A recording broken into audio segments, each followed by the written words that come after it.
Good morning, everybody. Angelo Tsagorakis, your host for the next 3 days of action-packed 3x3 beauty. That's the way it is. We're going to find out about a whole lot of new faces that we've never seen at such level of competition at the Africa Cup. Keep an eye out for number 21, Hussein. Has played a very high level in France, actually. Believe it or not, we actually got to play against each other a long time ago. So the man is a bit younger than me, obviously. I was a vet. He was still a up-and-coming youngster out in France. So we're going to see the previous winners. And as you can tell, Madagascar, who missed out on the opportunity to do the three-peat,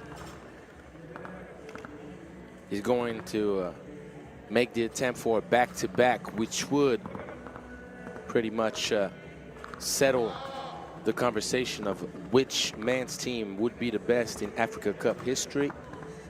In the women's side, Mali and Egypt have achieved the feat of going for back-to-back. Madagascar would love to be able to do the exact same thing. The ladies of Madagascar have won every color that you can think of when it comes to medal. They've had the gold, they've had silver, and they've had the bronze. But one thing they haven't had is a back-to-back feat. So we have a whole lot of history to share with you. We're live from Antananarivo in Madagascar. 24 teams competing in both the men's and women's bracket. 14 men's team, 10 teams in the women's side. We are at the Palais des Sports et de la Culture, Mahamasina. Same place than last year, and we've had some classic games last year. Absolutely classic games. So let's give you a reminder of the rules of 3x3 first. Yo, what's good? My name is Kyle Montgomery, aka the voice of 3x3, and if for some reason you still don't know the rules of 3x3, it is time to tap in. Class is officially in session. So on our half court, you got two teams of 3 players with one additional substitute on the bench. Hey, what's up, sub? Can I check in?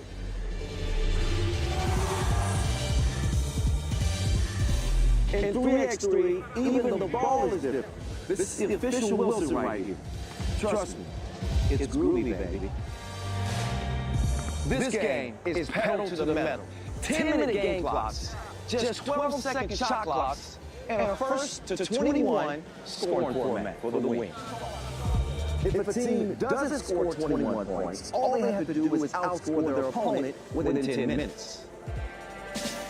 And you know we keep it street. In this game, we score by 1s and 2s. Anything inside the arc is worth 1. Anything outside the arc is worth 2. Still got it. And this game is all gas, no brakes.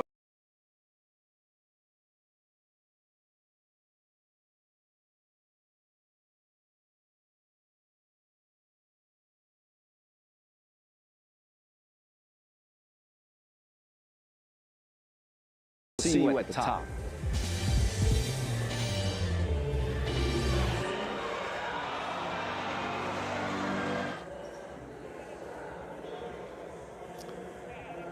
Pedal to the metal for sure. We're going to give you a quick overview of the pools. On the women's side, Uganda, Madagascar, Egypt, Tunisia, and the Democratic Republic of Congo for Pool A. For Pool B, Benin, Kenya, Rwanda, Comoros, and Botswana. Two pretty even and balanced pools. In Pool A, Algeria, Democratic Republic of Congo, and Seychelles, Algeria. The big favorite of the group and maybe in the competition, but we'll talk more about that in a little bit. In Pool C, Uganda, Egypt, and Tunisia.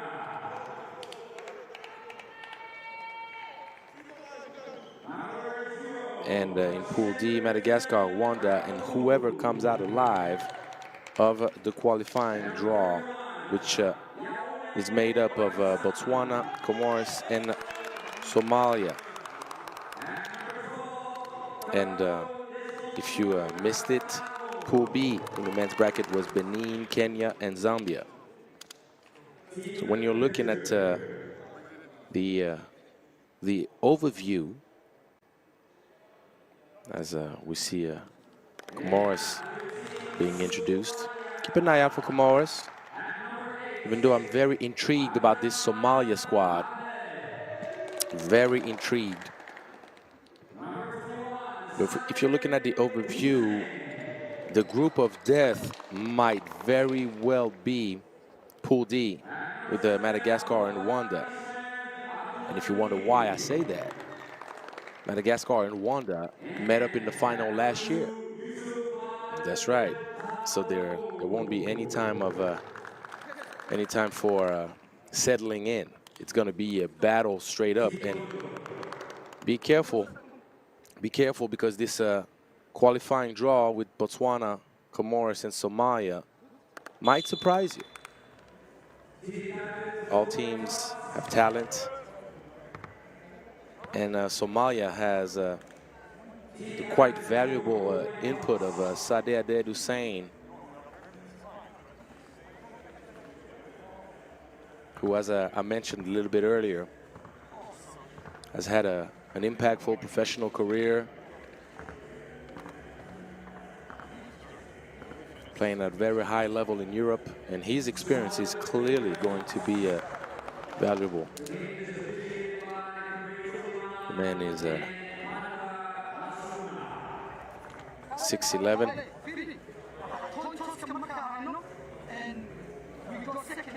And Botswana with a very young squad.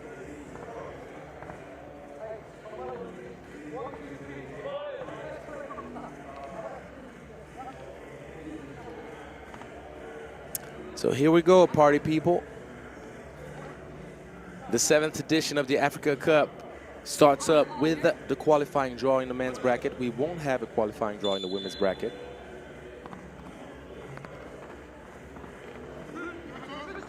It's Botswana.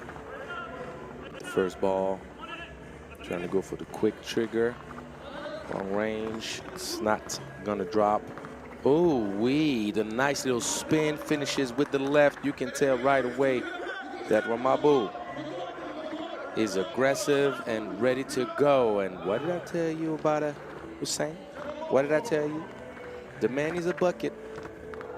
The man is playing at a high level, and he wants to put that on the show right away. I like the aggressiveness and the intensity from both teams to start off, and this man is hot. Don't put the ball on the pan. The man is cooking.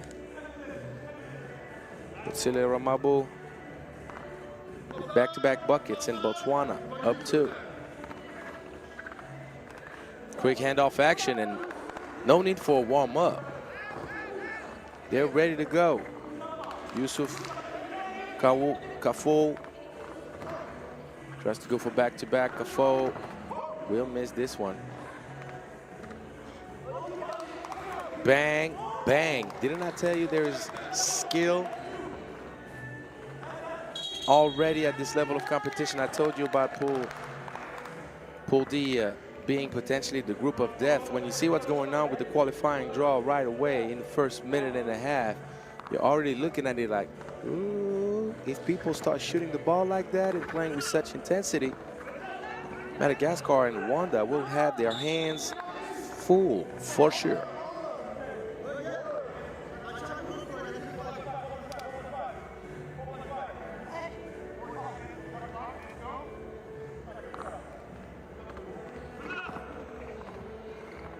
Oh my goodness, what is going on? Yet another one. Tries to go for back-to-back. Ooh. Guys, I don't even have time to warm my voice up and get settled in the competition. I don't even have time. Are you kidding me? Are you kidding me? Kafo. Ramabu. And Rabuthako. Battling. Having a good old Western shootout. All you can hear from far are the pistols. Pshum, pshum, pshum. Yeah, I'm going on my Kevin Hart imitation. Pshum, pshum, pshum. The rebound. Ball did not touch the rim, so the shot clock did not reset. And you can carry your bag when you go to the bus, but you cannot carry the ball when you dribble. When you play live. Turnover for Badisang. We got a good pace, scoring-wise going on. Badisang wants to make up for it. Goes around. Little spin in the good offensive board, but no love on the finish. Ooh. And Botswana right now, very active, nice driving kick. Wide open look, but it's not gonna drop in. Moswadira was wide open. And it's clearly going to be a learning curve for Somalia.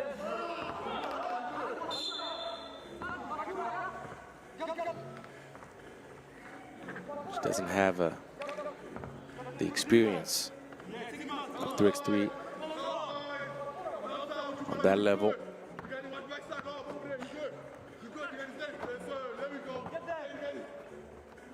That was well thought, trying to keep the ball alive.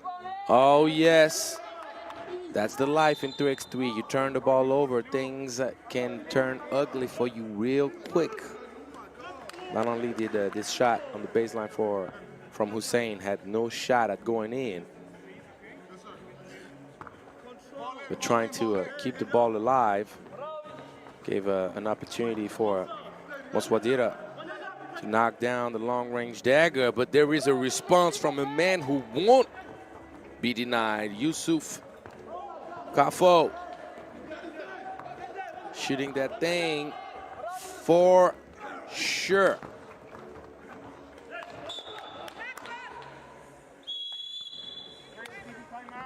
Right now, Somalia has been a one-trick pony. They're living off Kafo's ability to knock down the long two.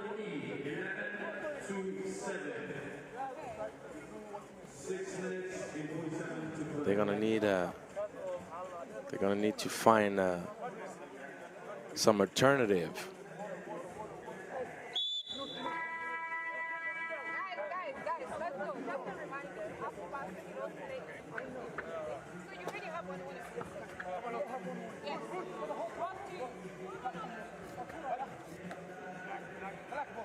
By the way, got to give props to the LOC for a great setup. I like the way the stands are put together. We're going to have a great atmosphere once again. Madagascar ready to get it cracking. And ooh-wee, Sadeh Hussein, give you something to think about. Responded right back by Ramabu. 12-9. So you got Somalia's dynamic duo. The block, the recovery. Oh, that would hurt Somalia right there. Great activity. Badisang doing it all, blocking, rebounding, passing, and scoring. That was a good pass. But Sadeh Hussein never left the paint. And if you don't get your butt out of the paint, you will get caught by patrol. This is the law. Badisang, nice two-man action with the thunderous dunk. Ramabu showing that Botswana came in prepared.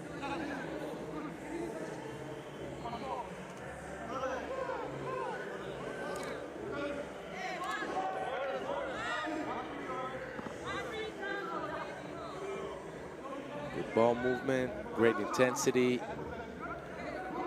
They're playing 3x3 the way you would expect a team worthy of main draw action. Let me tell you that.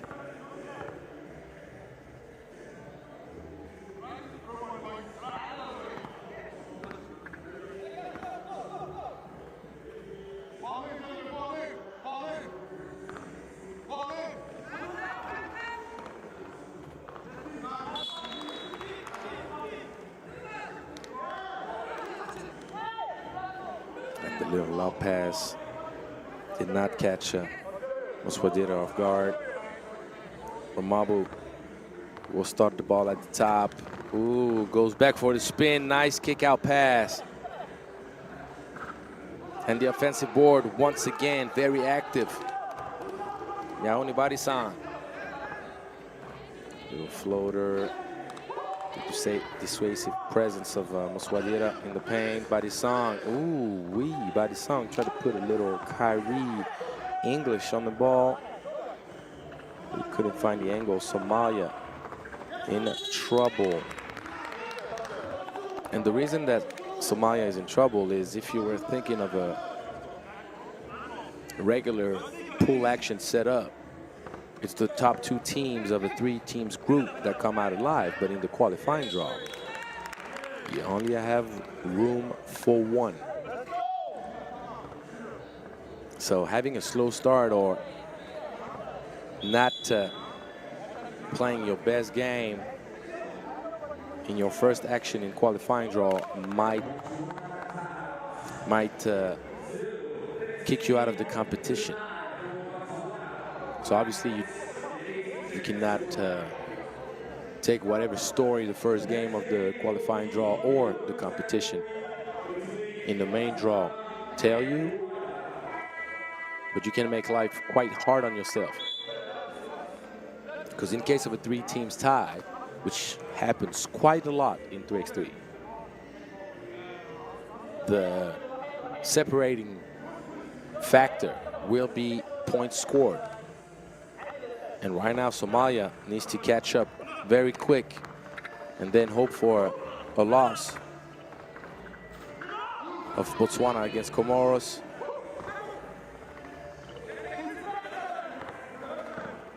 Nice off-ball movement. The little dump off. That would be a foul. That would be a foul. It's not a kick, my man, Yusuf Kafo. Closed out really hard, and he could not prevent from crashing into the hips of Yaoni Badisang.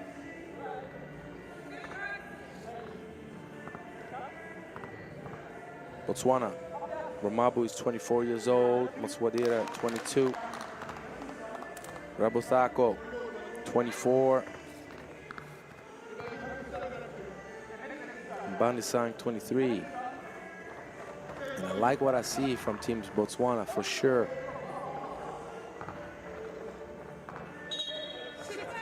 Very intense. A lot of length.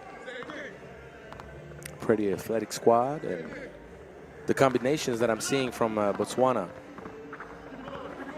are quite pleasing. A lot of handoffs. Driving kick for wide open two. And the offensive board, once again, Badisang with his third in the game.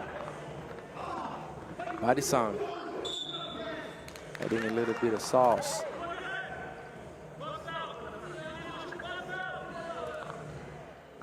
With the good help side defense recovery. The ball is deflected.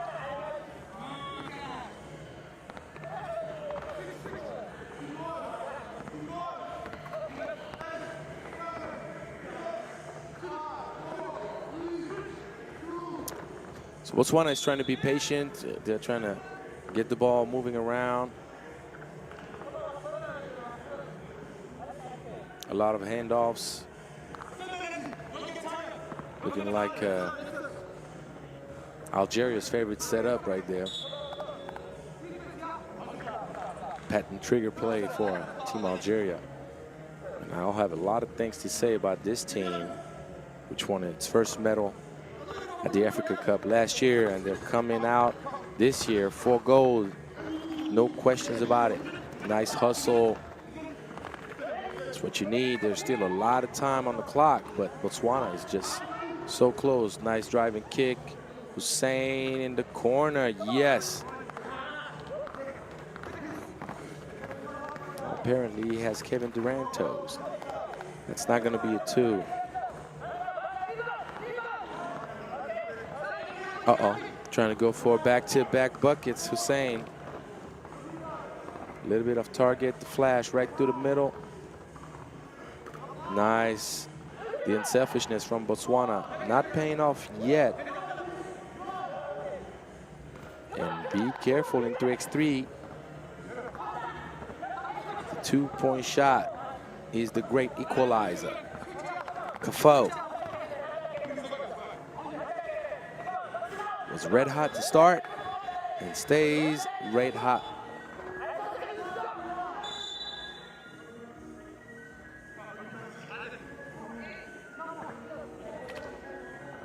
Somalia still in this thing. And even though Botswana is so far in this game playing probably a better brand of 3x3, the ball moves more. There's more off-ball movement. They're only up 4. And Somalia has shown the ability to shoot well with Kafo and Hussein. And all you need is just one cold streak, just a few minutes of hesitation, and as you saw, Botswana missing a few opportunities in the paint.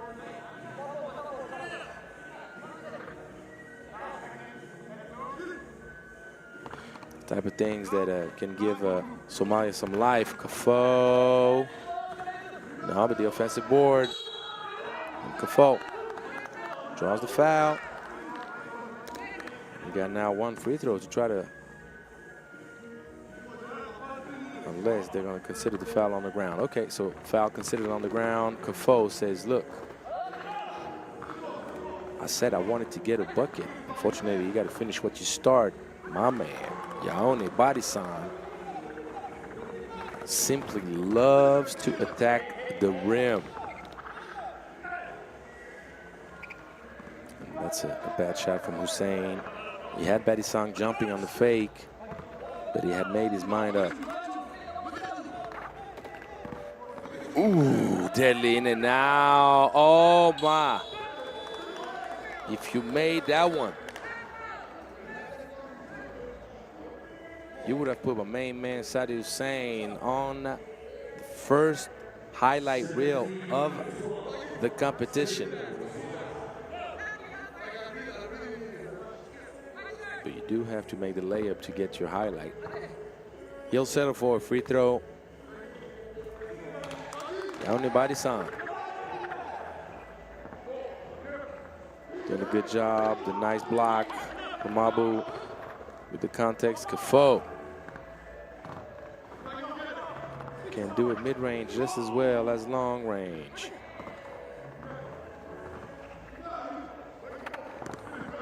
Look at Badisan. Look at Badisan. No love on the finish. Hussein, that's a good shot this time around. There might have been an extra pass available for Abderrahman Mohamed, but the better players take the shots. Badisan. Another bucket. No one can stop him from driving to the cup. Hussein gets this one to go, and Somalia with 15 points.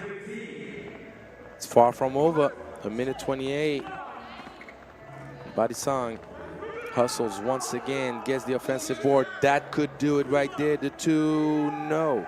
Somalia still alive. Kafo. Oh, this man he's a menace. He's a menace. Yusuf Kafo brings Somalia within 2. If Botswana loses this game, let me tell you, they can have all the regrets in the world. That is not a good shot.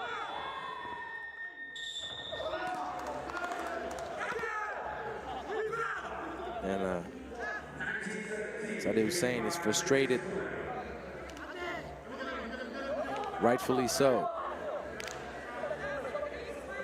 The reason being, Yaone Badisang takes a bad shot, shooting way too deep. But if you don't box out, with the way he's been crashing the offensive boards, give an opportunity for another look.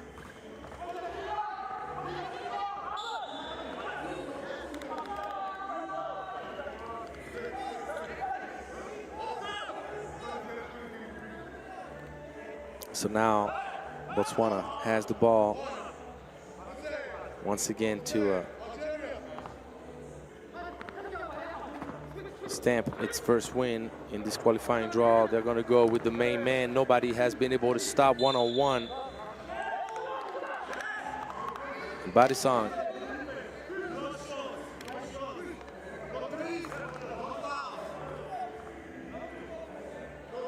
As you see the ladies from Benin looking over the first man's game of the day. Hussein.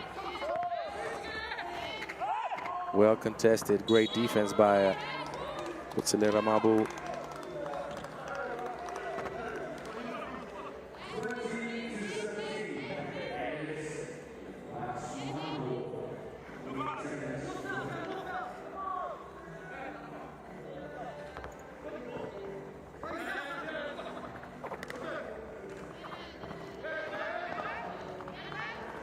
Kick out pass.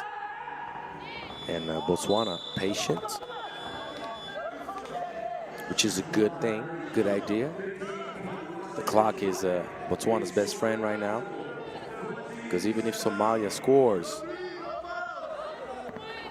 there won't be enough time to play solid defense. They're going to be forced to foul, which will give 2 free throws.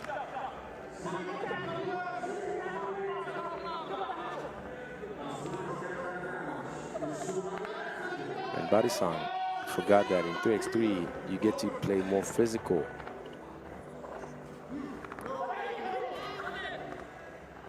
And Somalia loses by 3. Somalia's hopes are still alive, but now they do not have as much control over their destiny as they did starting off this competition. You got to look at the bright side. They did come back within 3, scoring 17. So it's going to be quite interesting to see what unfolds in the qualifying draw in the men's bracket. Botswana could have won the game in 21 and could have won the game much earlier. Kind of hit a cold streak. And the shot selection was not up to par in the last 2-3 minutes of the game. But the most important thing, and it's unquestionable, is to rack up that first win. So Botswana, for the moment, takes control of the qualifying draw. We're going to see Comoros join the action very soon. Now we're going to go to the women's bracket with Botswana against Rwanda.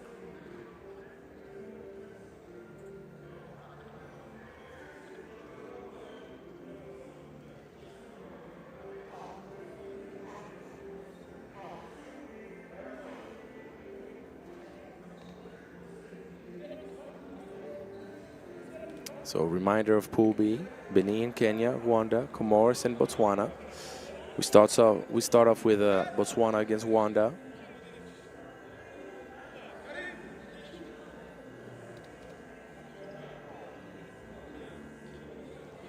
Neither teams have ever medaled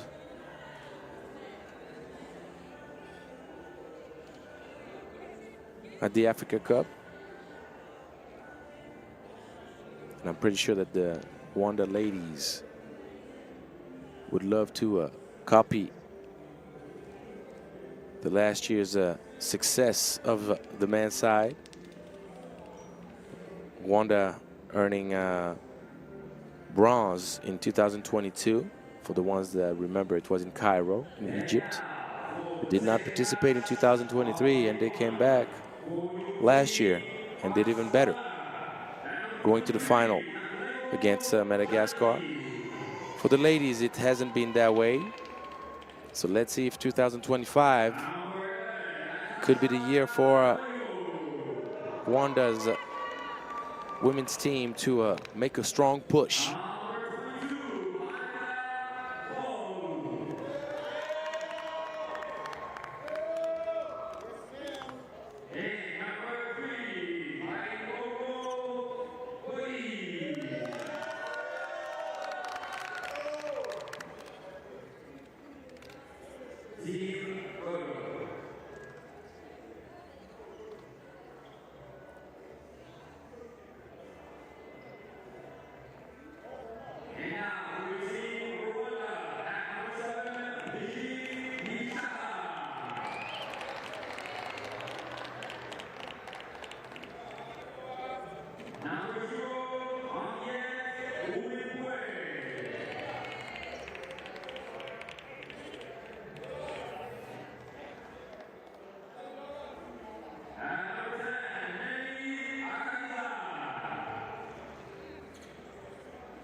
And here we go. Rwanda.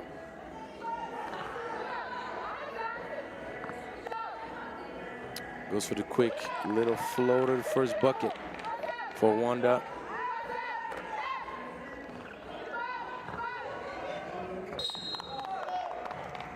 Courtesy of Henriette Wimpuwe. Forgive me, of Faustine Muzewa. Wimpuwe starts off on the lower and left side of the screen. And yes, there is an emphasis on the traveling calls on the check ball. You cannot be bunny hopping around. You have to make sure your feet are clean. FIBA 3x3 has done a great job making sure to keep the fundamentals, but how about Faustine Muzewa?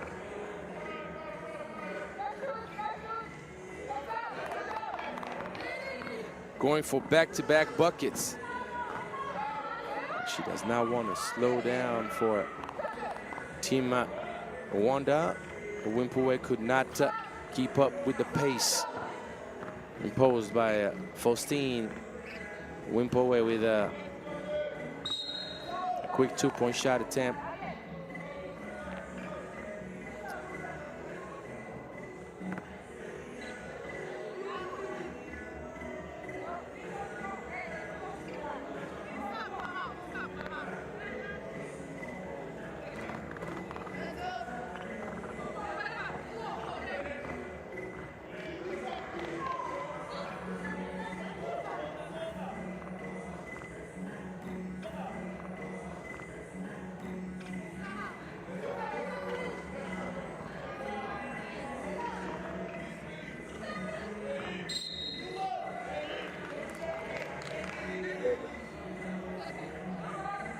Rwanda's man looking over the action, showing support to the ladies.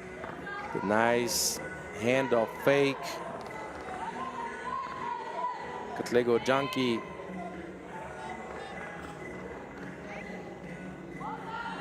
is the first point for Botswana. Junkie all the way finds the sweet touch on the left-hand side, and that was not an easy feat, as she went with the right hand.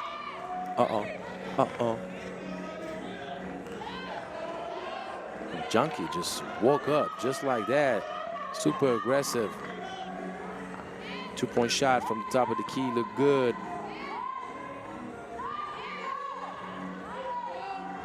That's what you would call a fast break 2 in 3x3.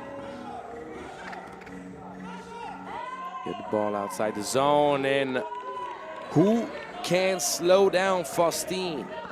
Faustine Wizewa,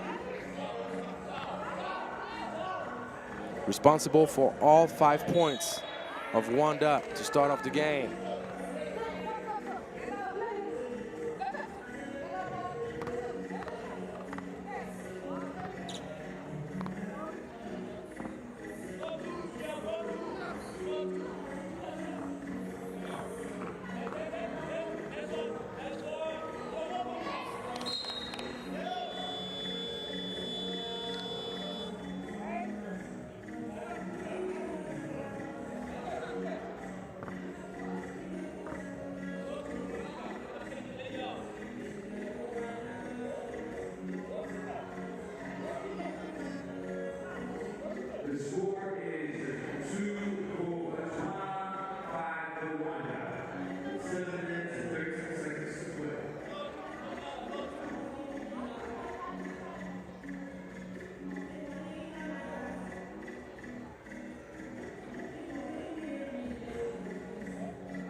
So ball at the top.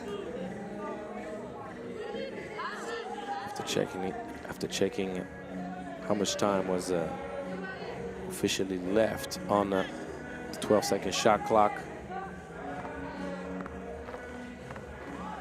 Good defense. Ball recovered by Botswana. Going to the cup.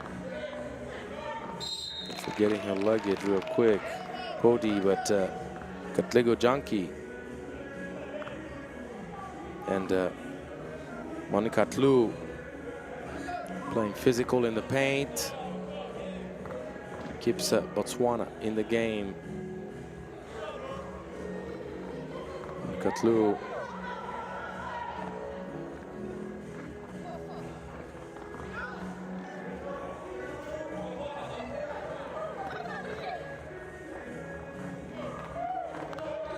turned over, and that's going to be a travel. Unfortunate for Rwanda.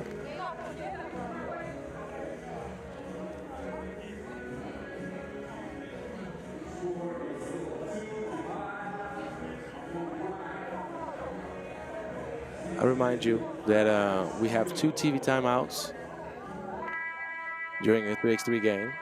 You get the first one after the first dead ball past the 7th minute mark, and get another one after the first dead ball past the 4th minute mark.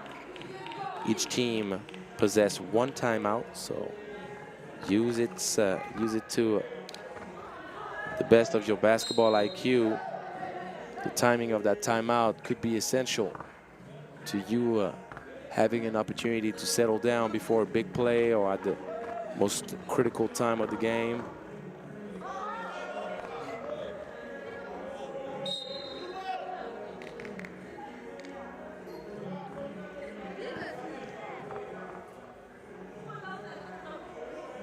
When I told you that we have a full day of 3x3 action, I did not lie to you.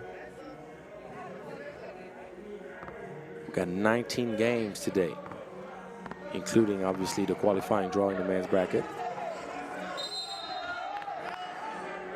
And 3 seconds in the paint.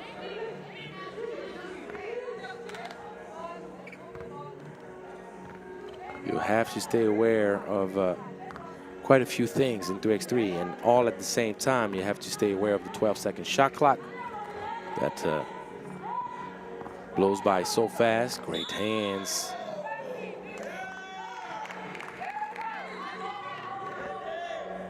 And not only did she have the clamps on her opponent, Pody also drew the offensive foul.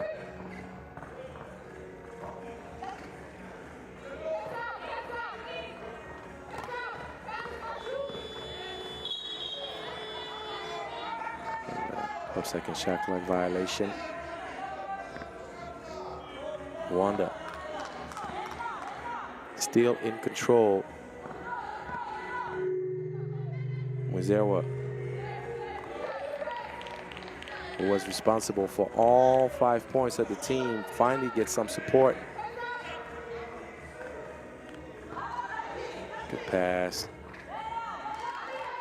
Good court awareness. Junkie dumps it off.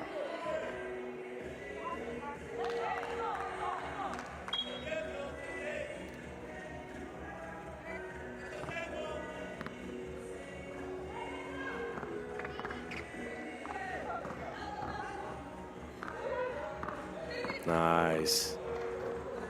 Beautiful. Nice driving kick action from Rwanda. And Nelly Akaliza with the sweet little bounce. And a Wimpaway gets the bucket. Wimpaway.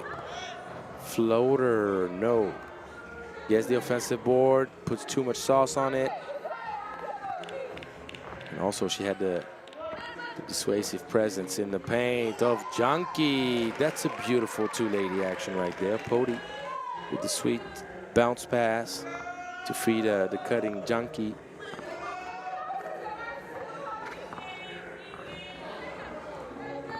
Ball recovered, fast break two in the corner. Henriette Wimpaway.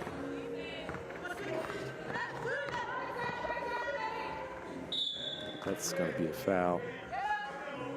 Caught with her hands in the cookie jar, Monica Tlou.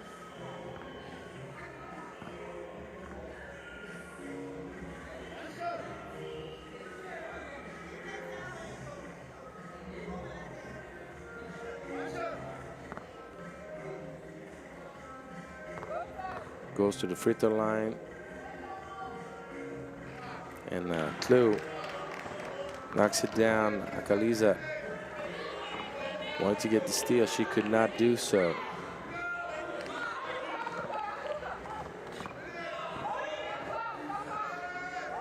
Going twice. Pody brings Botswana within three. Not for long, though. Wimpaway, after the hard start of Muzewa, Wimpaway.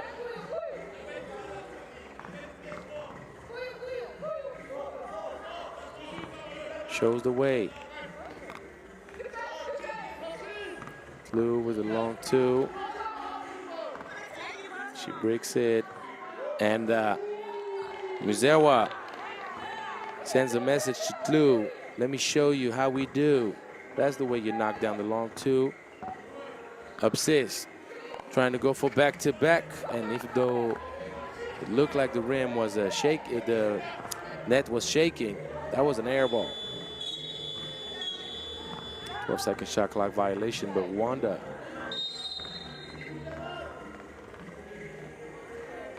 is in control now.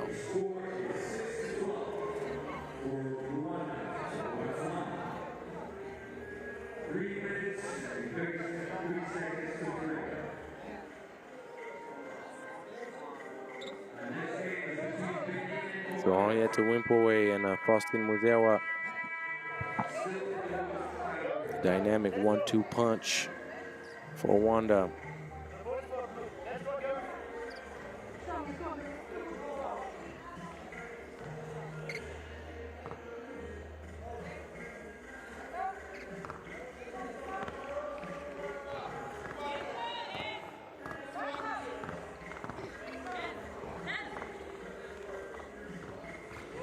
That was a good kick-out pass from Makaliza.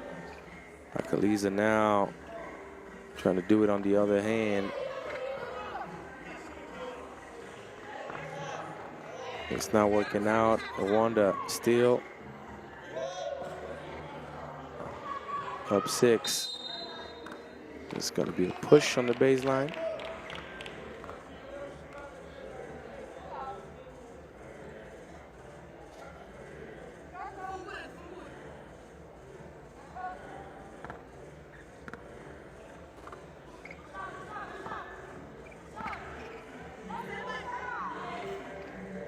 And in Group B, in the women's bracket,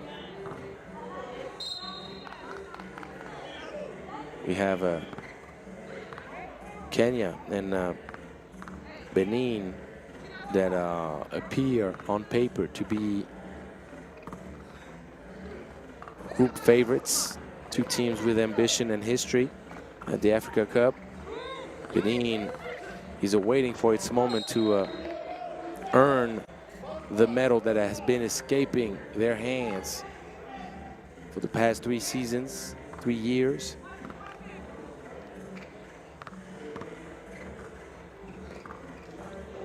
That is not a good pass. Too easy of a steal. Good feed inside and great finish, Tlu.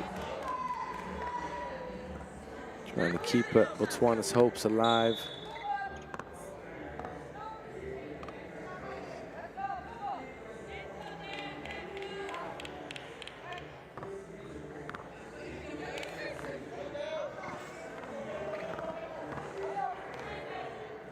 And attacking that baseline, beautiful finish.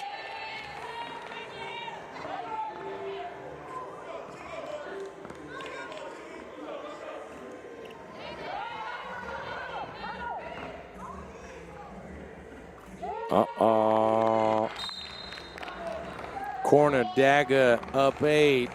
Things are looking complicated for Botswana now. I don't really see the firepower offensively to make up the gap in such a short time. And Rwanda has simply been the better team in this matchup so far, and now the score shows.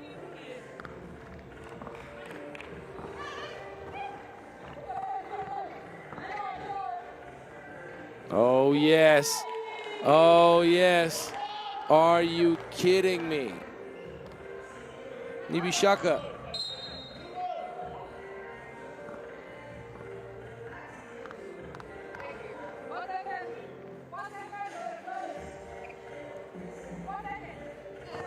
Trying to go on her DJ Khaled for Team Rwanda, and another one. Rwanda. She's going to work now.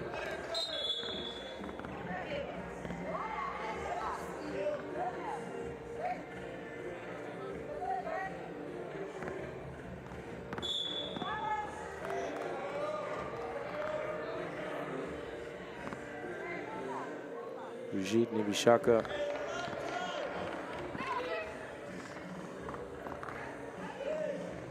bumps the lead up to 10. That's going to be a jump ball. And if you didn't know the rule on the jump ball situation, the ball is given back to the defense automatically. There is no wondering who gets the ball. For a game that rewards offense a lot, you want to give some sugar to the defense sometime.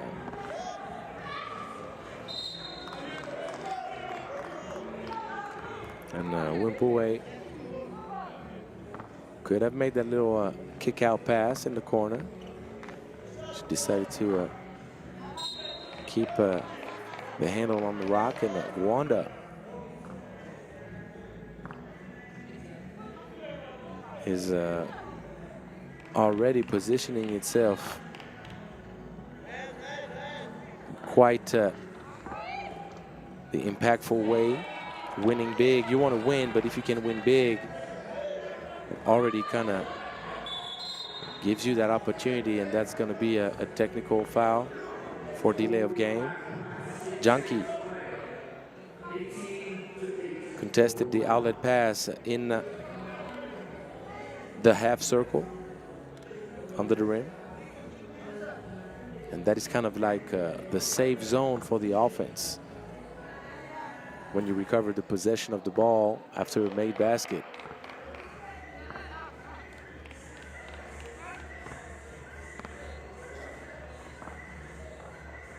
You have to allow the offense to breathe it out a little bit. A little bit of a silly turnover right here from Muzewa carrying the ball, but it's not going to change the final score or the final result. More so, the score can still move around, but the results, oh my goodness, Faustine Muzewa. Rwanda wants to win in 21, which would be a really good idea, by the way. Little floater from Atlego Junkie. Oh, shaking and baking. The pie is ready to be consumed. 21. The game is over. And it's not overcooked. It's well done for Team Rwanda. 21-9. With such a low-scoring game for Botswana, things are not looking too good, let me tell you. Let's watch some highlights.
So second game in women's Pool B, Benin against Comoros. Benin had the heartbreaking experience of finishing 4th in last year's edition. The same place in Antananarivo, the Palais des Sports et de la Culture, Mahamasina. Benin is coming back with the ambition and willingness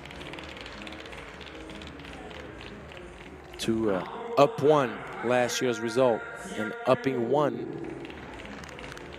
would mean medal.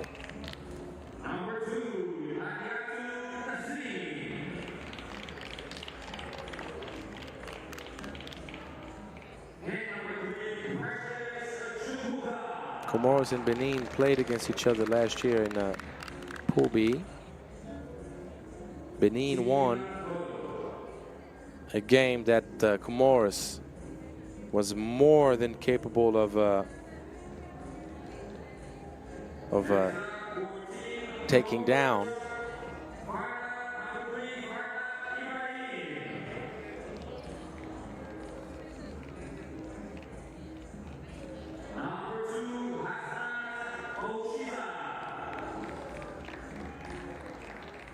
And Comoros is a team with a lot of potential, let me tell you that.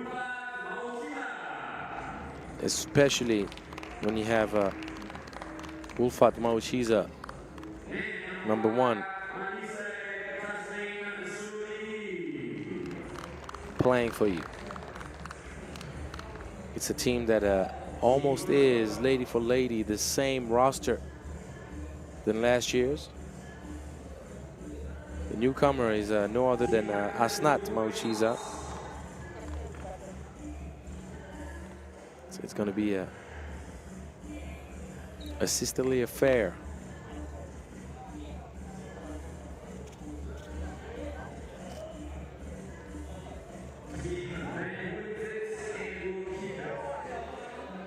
For Benin, Fausiat Tiamiyo, #1, a player with great speed and the ability to knock down the long two. And Benin, as we see Karim Osman, the coach for Team Comoros. Benin is going to be one of the most physical teams in this competition. A lot of strength and size in the paint, with Nasarat Mama and Precious Chukwuka, knowing that Nadiatu Kasim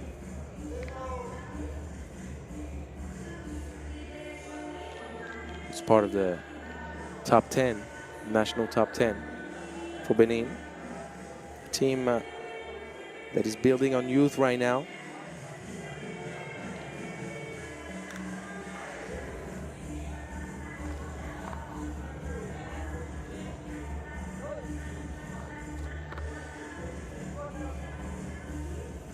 The only one over 23 is Fausiat Tiamiyo, who will start up with the ball at the top.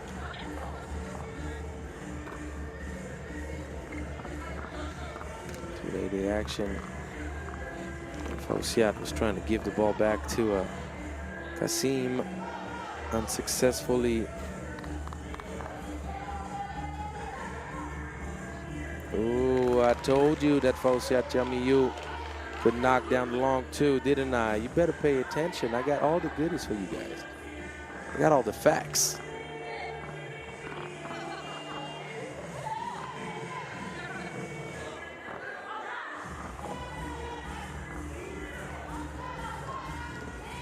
Good ball pressure.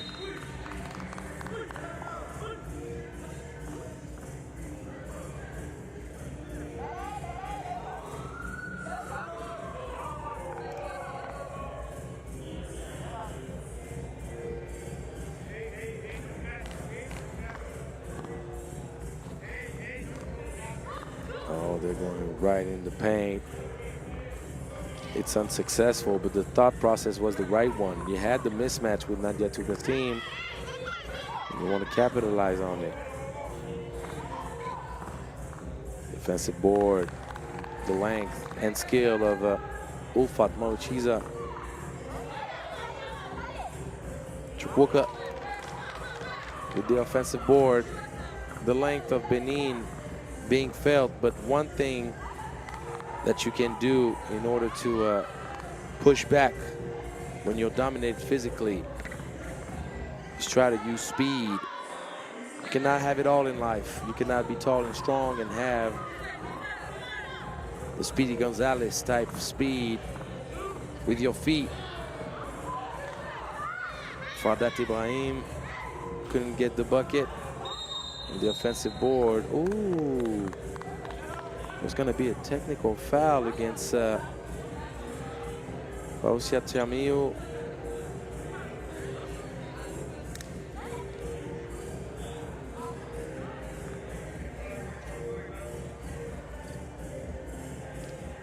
So the question is, as we see Fardat Ibrahim, the basket will not count, and that is costly for Benin. Because not only did Ulfat Maruchiza knock down the free throw to tie things up, but Benin sees its easy bucket on the offensive board being canceled. So it's double pain. Ooh, behind the back. A little bit ambitious right here, Asnat.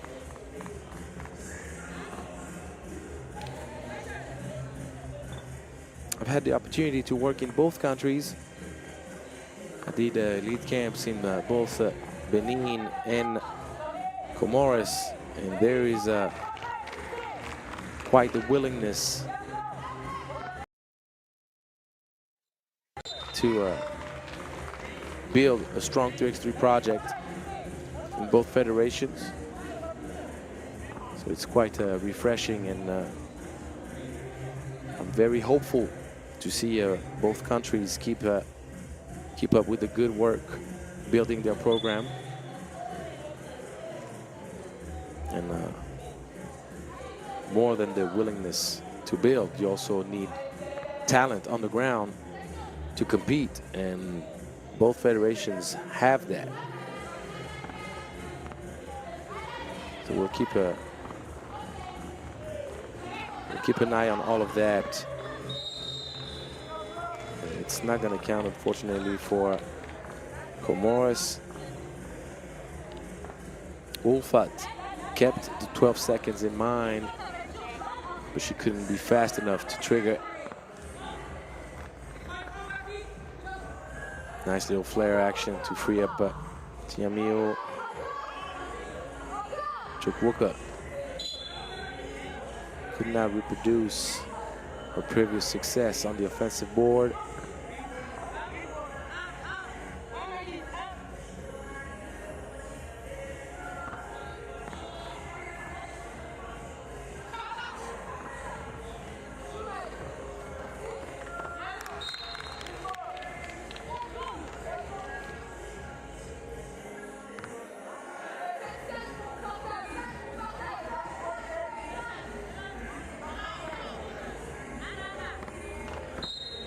That's going to be a trouble.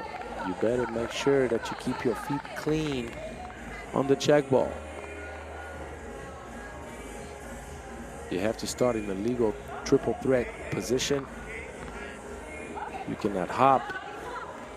You cannot shuffle your feet. And the pass was a little bit too early.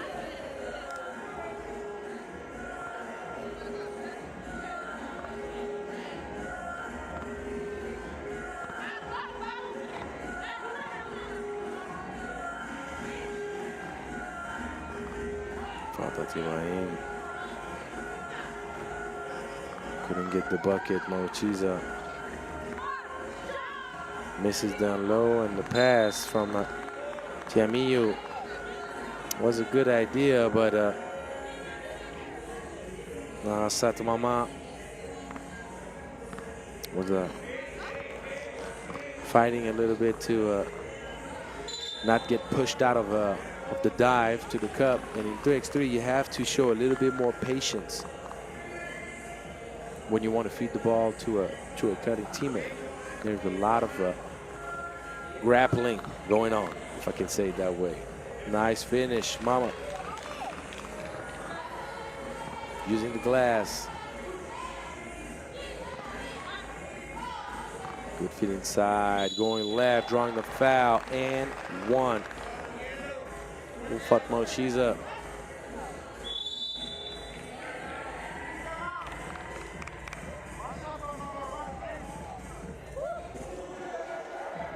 And now, the main thing with Team Comoros, don't have a lot of presence in the paint. Mochiza is the only one towering over everyone, and the only one that is capable of playing with her back to the basket.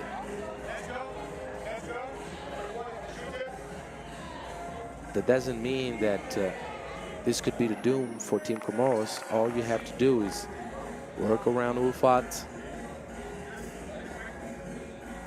try to get the ball on the move so that you can attack the bigger bodies on closeout defense.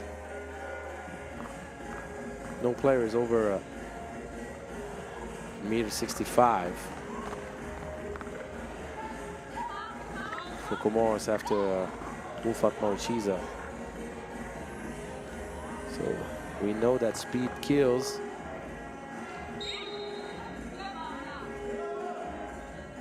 That's it. That is where I'm expecting quite a lot from Fardat Ibrahim. It was quite spectacular in last year's edition.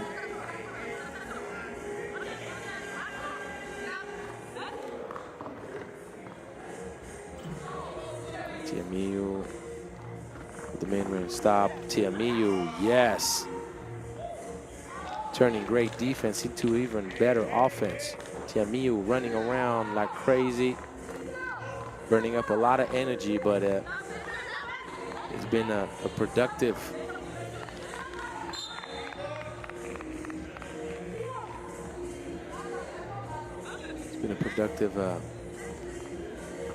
dynamic for Benin.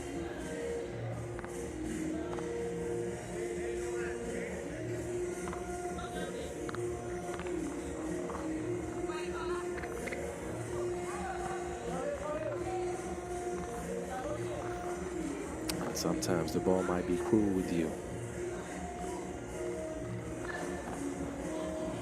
Good patience on the catch. Spin, the head fake. And Mochiza, full of good ideas, but the execution lacking finishing touches.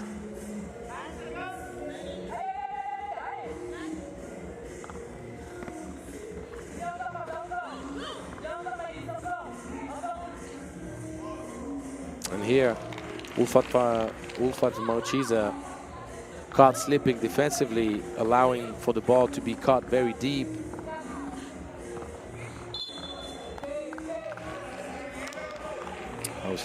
Tiamiu called for the foul.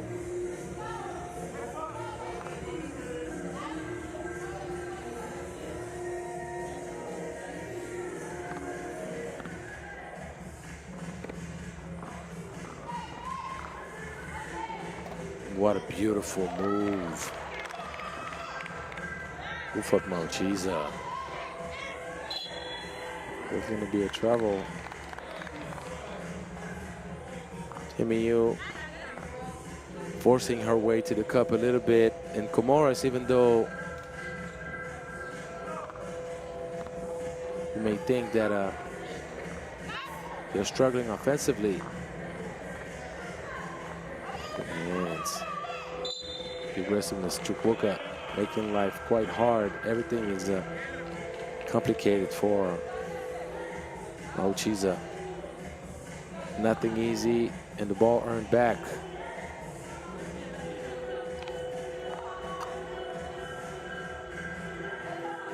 It's an interesting lineup when Fausiat Tiamiu takes a breather for Benin.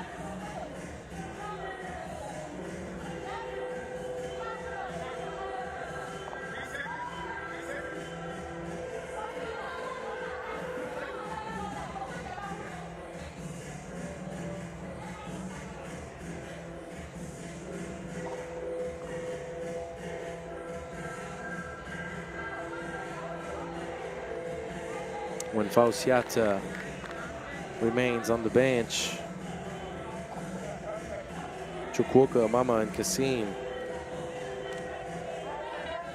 a group of ladies that are more used to play with their back to the baskets and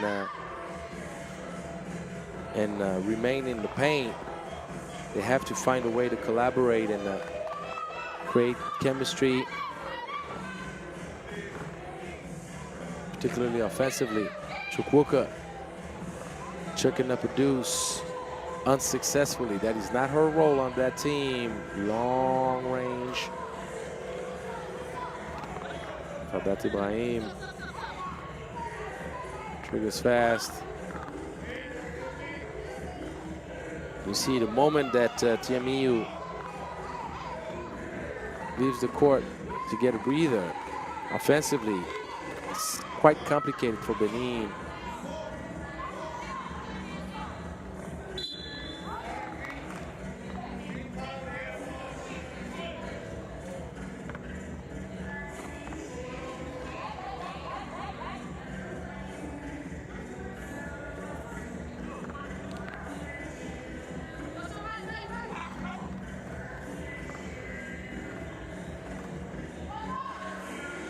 Likes to go for that little flare action to try to free up Tiamiu for an open two.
Nice driving kick, but the pass was too low. Could have been a wide open shot for Fadat Ibrahim. It ends up being a tough task. Chukwuka dominates the offensive board. Up three. Ibrahim, bang, bang. Comoros not going anywhere.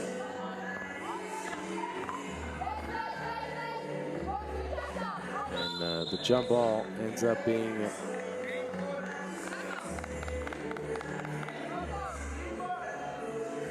ball recovered by Comoros. And will we see kind of a revenge for Comoros that got the game stolen away? And I don't really like the way I formulate this, because Benin did not steal the game away in the sense of doing anything they were not supposed to do. They played until the very end of the game last year in full action. They kept believing in their chances, but Comoros had the game under control. And Comoros dropped the ball pretty much, mismanaging the clock, taking bad shots, and allowing Benin to steal the game away.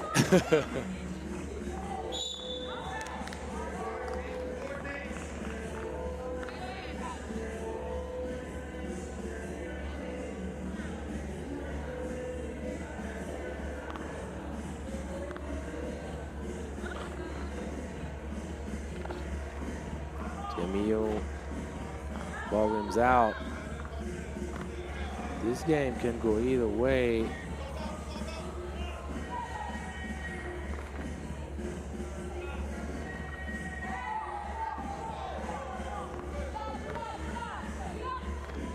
And the big 2-point dagger right there from Ulfat Mauchiza.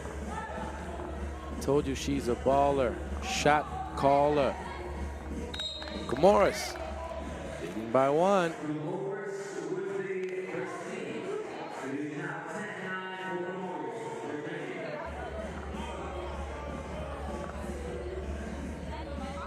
As Ulfat has been struggling to find her way back to the paint.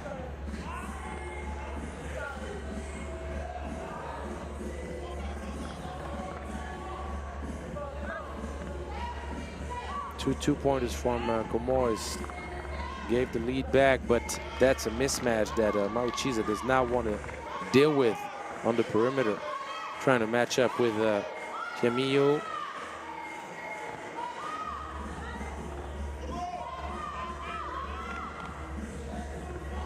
That is unfortunate for Comoros. Meili Stoili couldn't convert. There's going to be a foul on the elbow.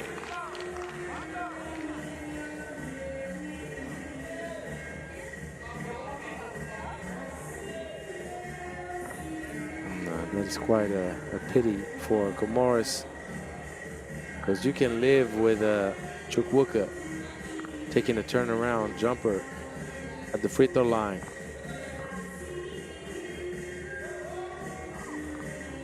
Chukwuka did not touch the rim. That was a bad look right there on the free throw.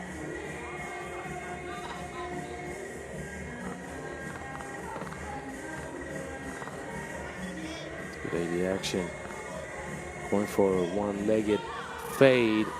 Mauchiza off target. Tiamio throws up an airplane, and that's where Chukwuka can be quite impactful for Benin.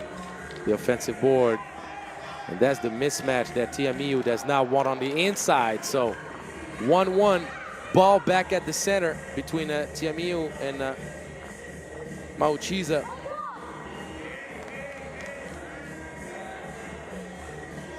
Shooting the two, way too short.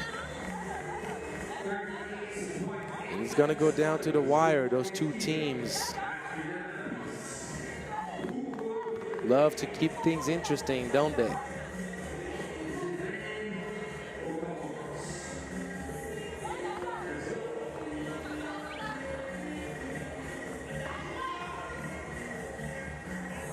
ball did not touch the rim. Oh my goodness. Any opportunities? There's only going to be one free throw. There's no foul trouble going on either side yet.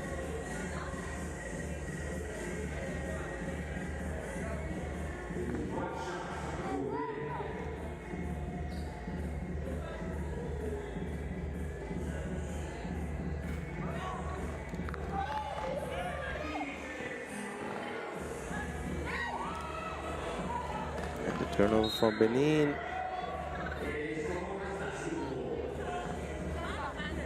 Morris does not call for a timeout.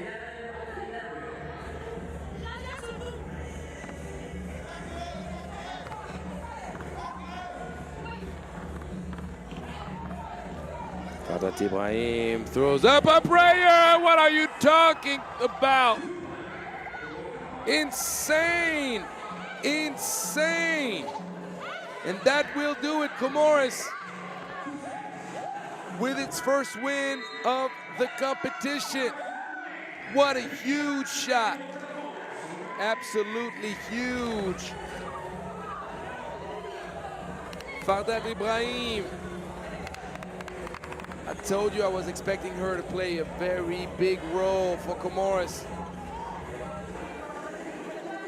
And Benin gets a taste of its own medicine. Last year, Benin was the one walking away a winner in pool action against Comoros. Benin was in the lead throughout the whole game. And Comoros stuck it out, stayed in the hunt.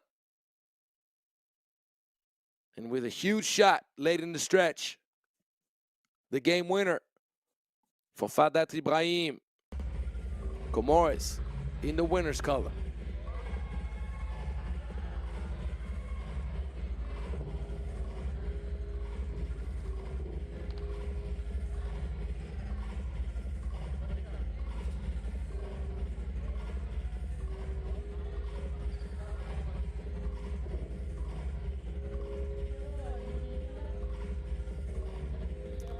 So let's see if the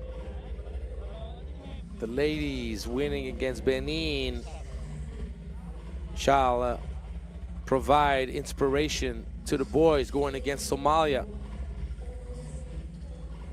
With a win against Somalia, Comoros will set the table up for the ticket to the main draw against Botswana.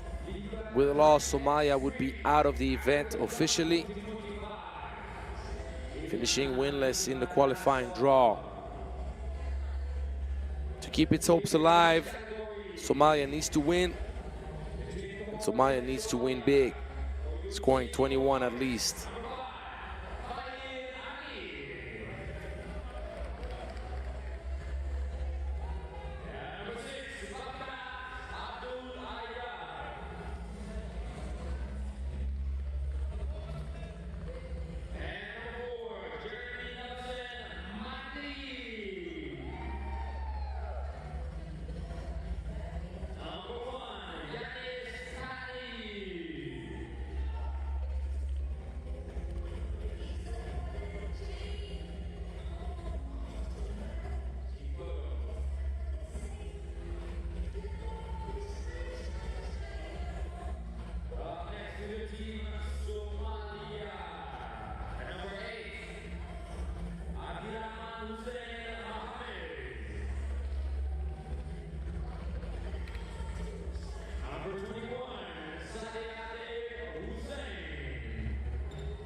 So I'm very intrigued to see this Comoros team.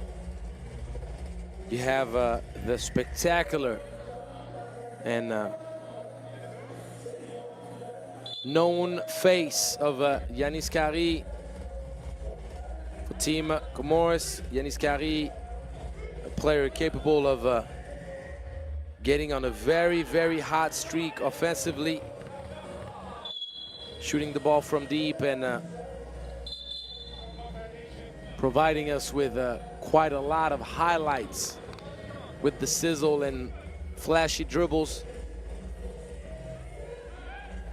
We've seen Somalia come back in its first game against Botswana with the sweet outside shooting of this man right here, Yusuf Kafo. The question is, can he duplicate what he's shown us in the first game?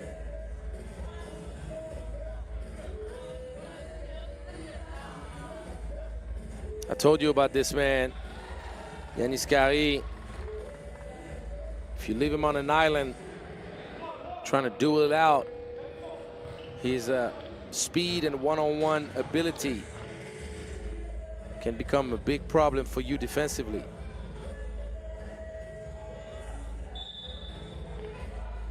The two from Fairamia, rims out.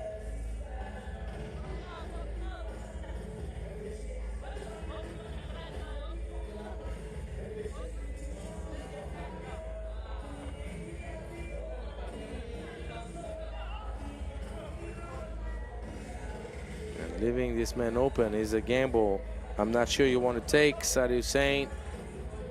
Hussein, too short in the corner.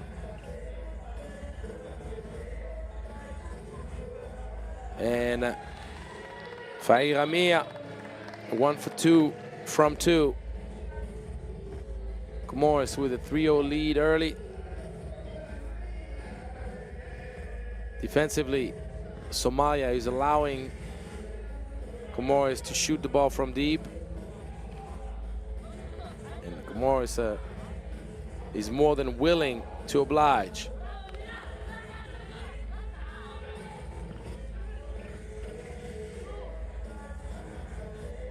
And if you don't make the effort to close out, you can tell Sadi Hussein is cooked physically right now.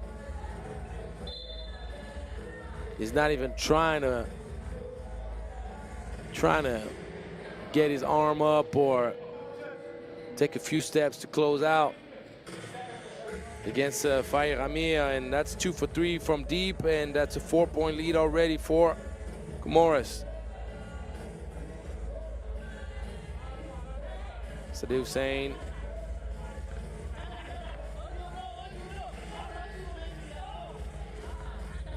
Defensively, what I'm seeing from Somalia is not promising, let me tell you that. 12-second shot clock violation. Comoros a little bit too long to trigger the offense. But Comoros does not have to work hard offensively to create something.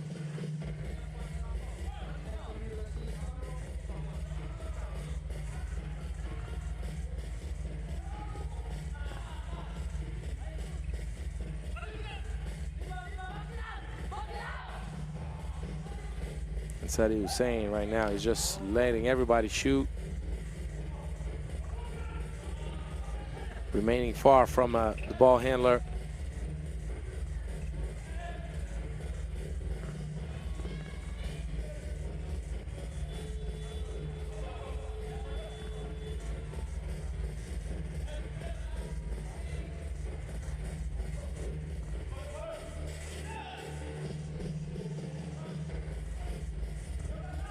And the offensive board. Madi with his first bucket of the game. But as you can tell, the energy level for Team Somalia, nice. The block. Bakar Uyab. And Yanis Kari.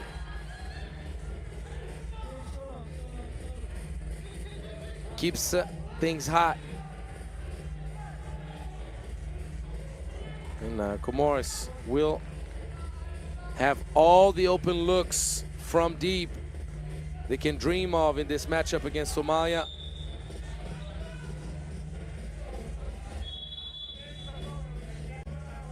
First TV timeout. And Somalia will have to find its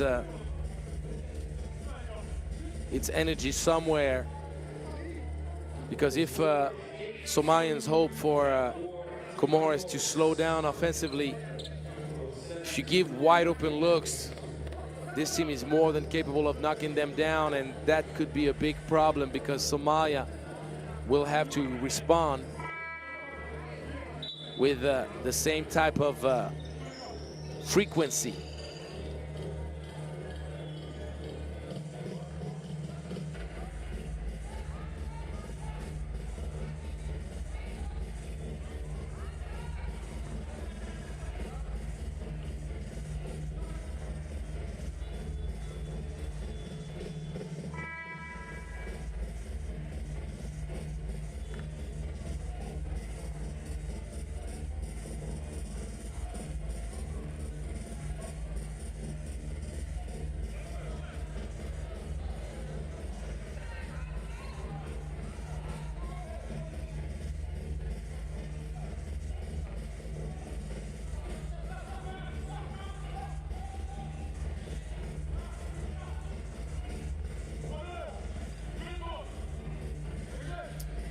Once again, wide open, way too easy.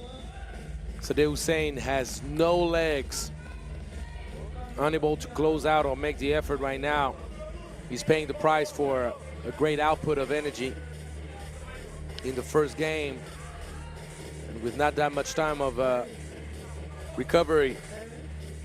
That's the inexperience I was talking to you about. Somalia finding out about the intricacies of 3x3. Hussein with a great turnaround jumper. The offensive board from Makaroyab. The block. Yanis Kari turning the ball over. We could all see it. That trigger step on the sideline. Out of bounds.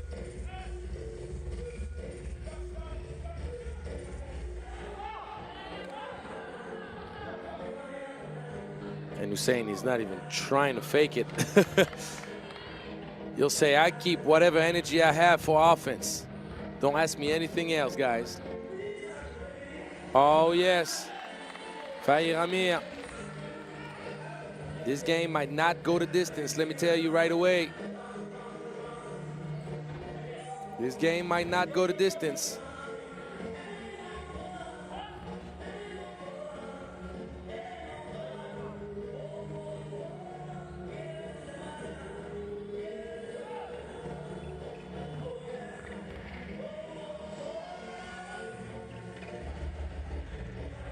Luckily for Somalia, Madi does not convert on the easy layup.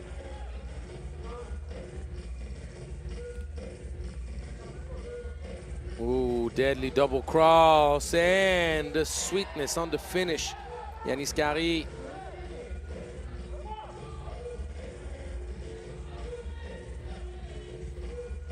Quick trigger.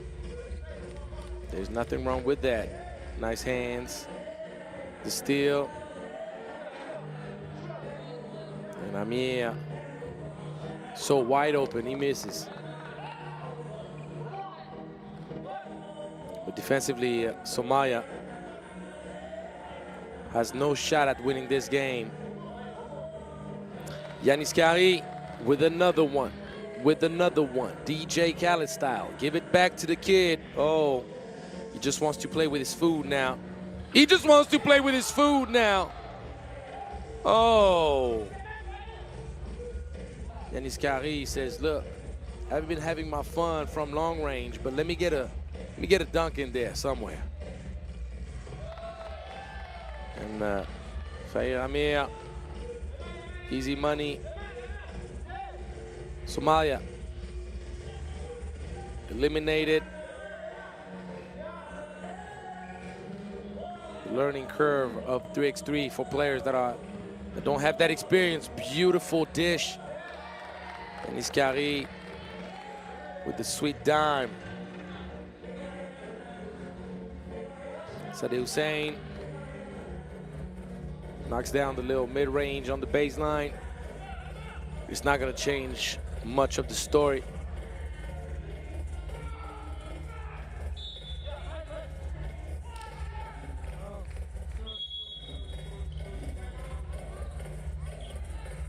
Timeout. And as expected, Comoros is only 3 points away with just under 3 minutes to go in this game to finish the game in 21 and set the table up for a great matchup with Botswana, with the winner taking the precious ticket to the main draw to join the group of death, Pool D in the men's bracket, with Madagascar and Rwanda, last year's finalists and gold winner.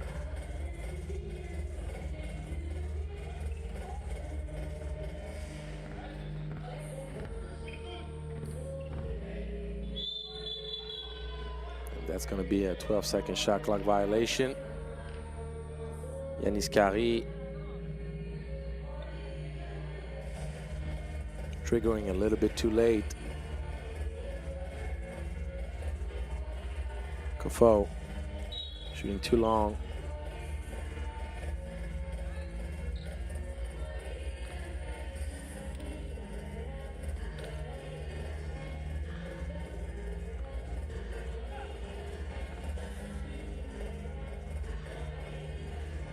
Oh, Fairamir keeps up with the good work.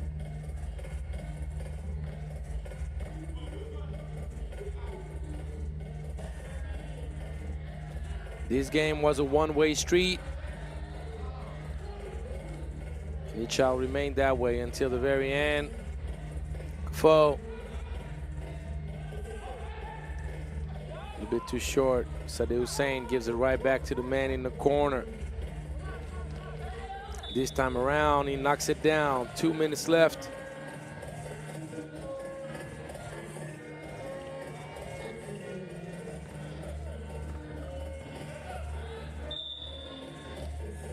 And the foul will give Yanis Kari one free throw.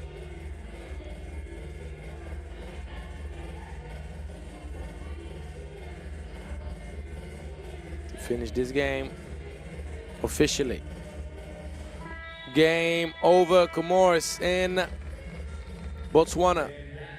Rendezvous in a little bit after another couple of women's games to settle things once and for all, to figure out who shall join the main draw party. Gonna leave you with some highlights, and we'll be back in a few minutes for another pair of women's game, this time around in Pool A. So don't go too far.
So women's pool A, and it's going to be the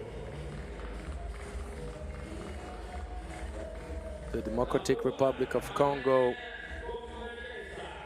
going against Egypt.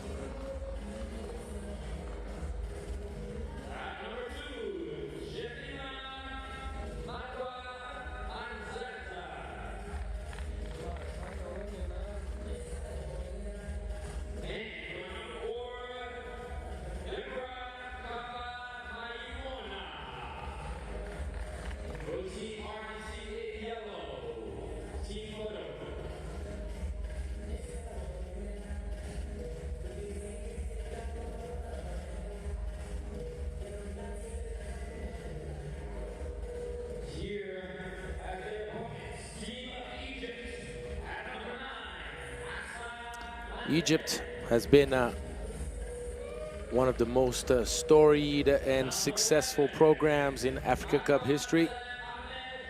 First of all, it's the federation with the most medals, 4 medals in 6 editions, 2 gold and 2 silver. And that success has been happening in the past 4 editions, with back-to-back titles in 2019 and 2022, and back-to-back finals against Kenya in 2023, a game that Egypt could have and should have won easily. And then you had Kenya's incredible comeback and Wangali's game winner. And then last year here in Antananarivo, Egypt made it again to the final and lost against the home crowd's favorite, Madagascar. So let's see if Egypt, with a new look squad, let's be clear about that.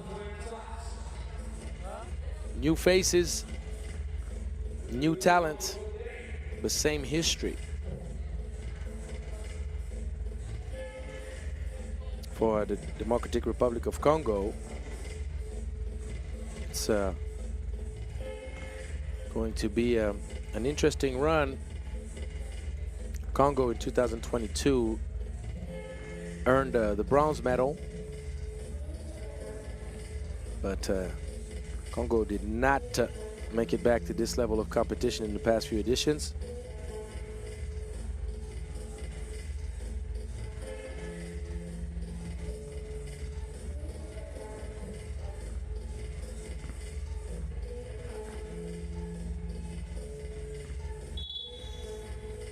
So we know that the first game of the competition is always very meaningful, very important for a team. You want to start up your tournament the best way possible.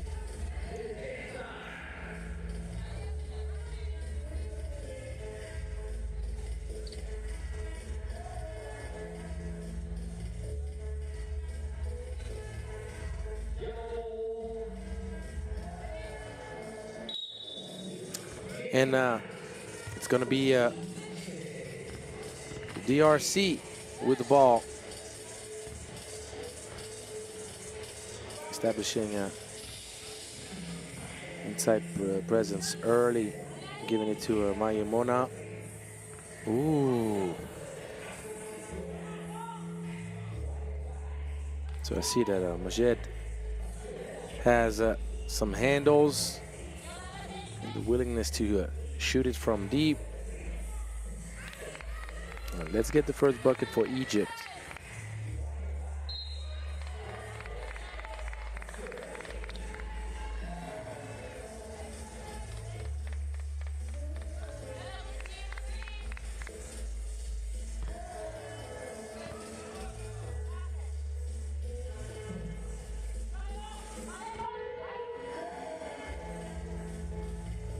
Egypt on paper, the favorite. Nice skill, are you kidding me? Behind the back, spin around. Little fade on the baseline. Oh, that was sick. The Shabrawi. starts off the game with a banger.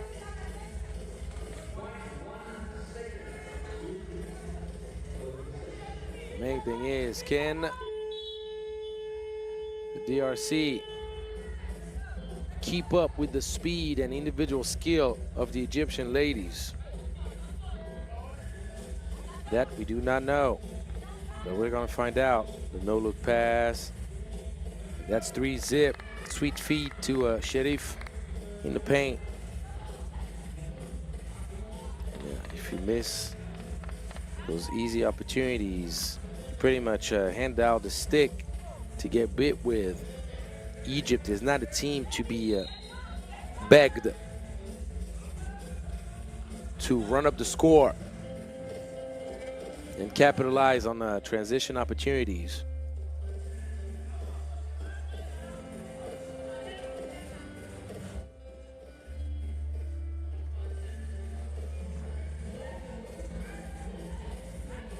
Nice flash defensively. El Shabrawi was caught watching the ball on the opposite.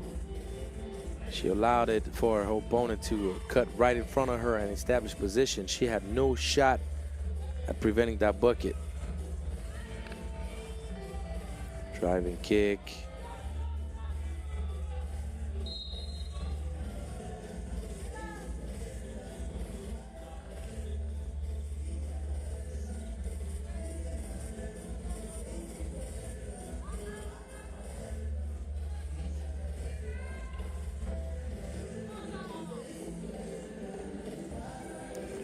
Off target. Oh, not in her house. Kabongo. Going with the kabong boom.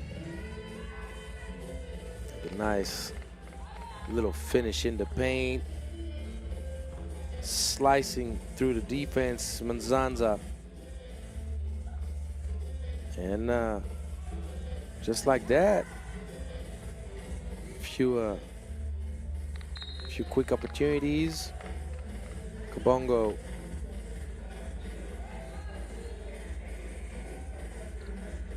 cannot retain possession of the rock, and speed kills, doesn't it? El Shabrawi gives a 2-point lead back, but once again, defensively, Egypt needs to focus a little bit better. The backdoor cut, easy. Caught watching the ball. Nurala Abdelalim allows for the easy layup.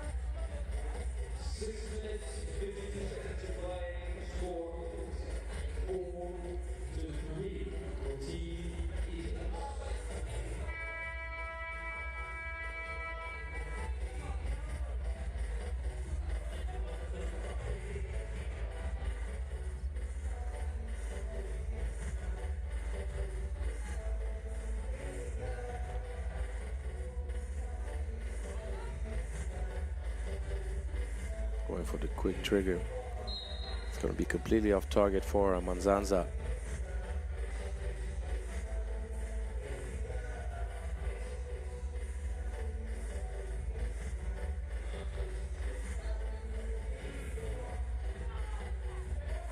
Nice take.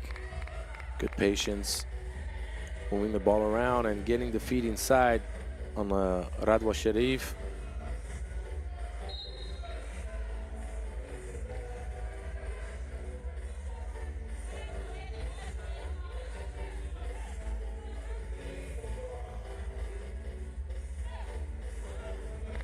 And good defense. Shabrawi not allowing for the backdoor cut to happen.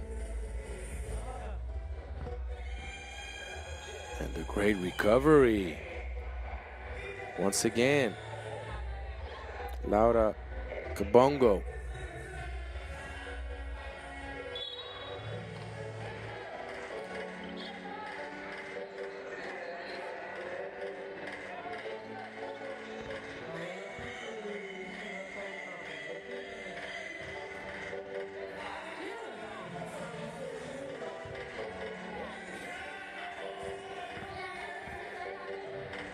Bongo with the travel.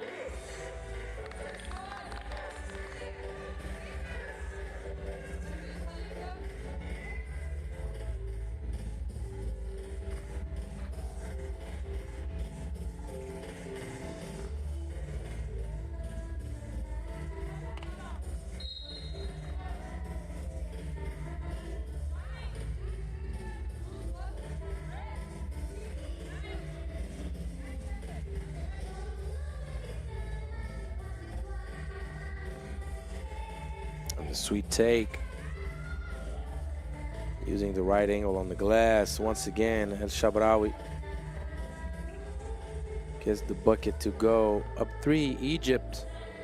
An opportunity to take its biggest lead of the game. 3 seconds. And Kabongo defensively has been masterful. Not fouling, great pass, but you cannot spoil dessert that way. Bongo once again with the hustle, stealing the ball away from the Egyptian ladies.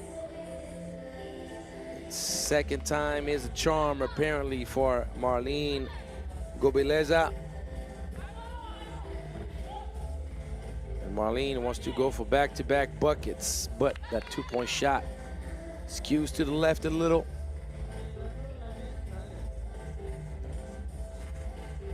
And Kabongo makes everything hard on the Egyptian ladies in the paint.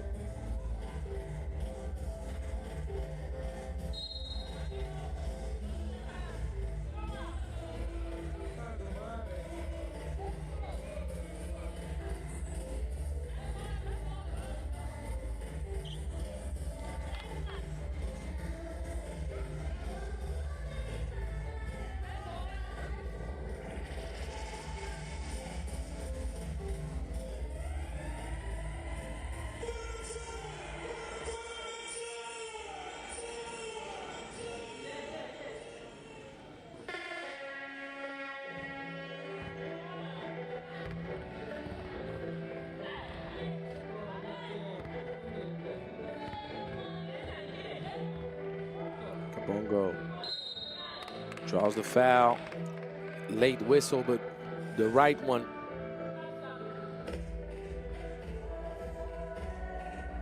Great hustle and energy from Kabongo since the beginning of this game.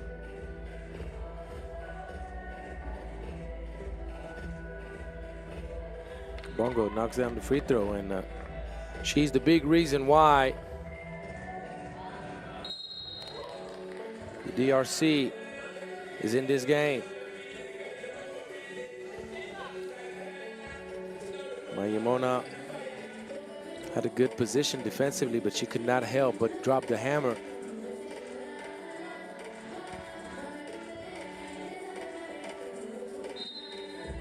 When you have your hands up guarding the post, you have to stay disciplined and not let your arms drop a little bit forward. That's the second time around that there's a misunderstanding between the ball handler and the potential cutter. Kabongo with yet another steal. Kabongo for 2. No.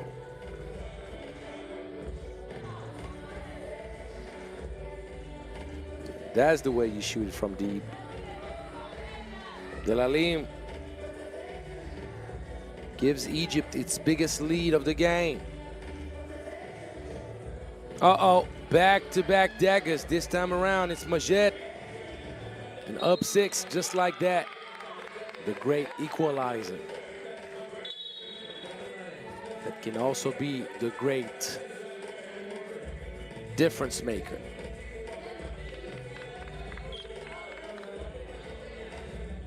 Second TV timeout, and Egypt up 6. Defensively, you see a lot of willingness from the Congolese ladies to battle and make things hard on Egypt. But the 2 times the defense broke down,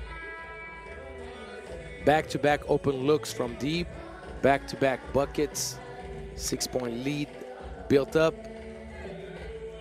Things are not looking too good right now for this DRC team that only has 5 points in close to 7 minutes played.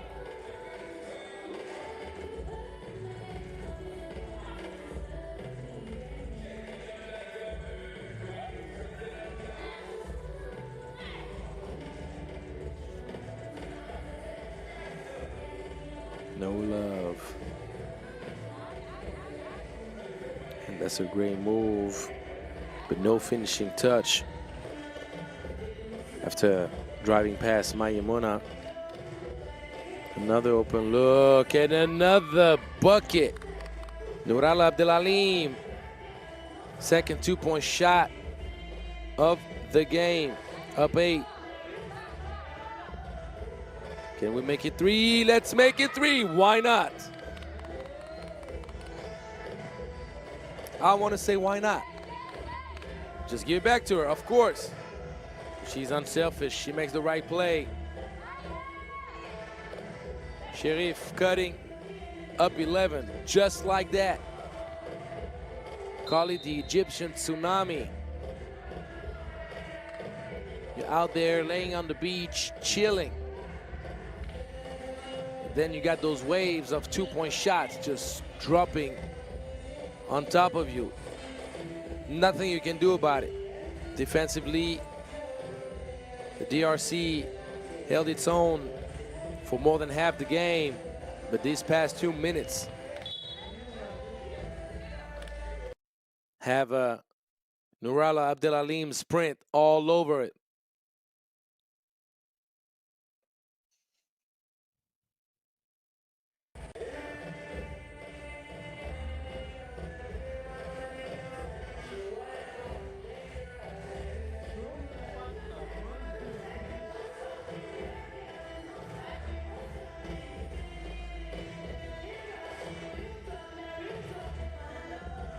Driving kick and another one. This time it's Radwa Sherif.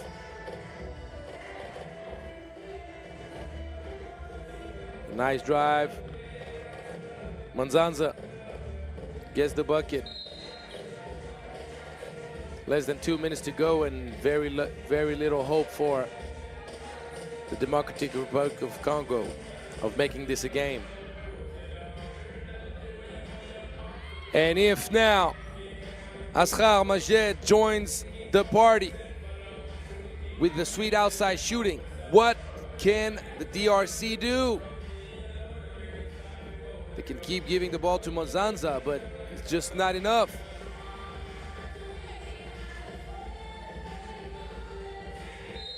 And that could do it.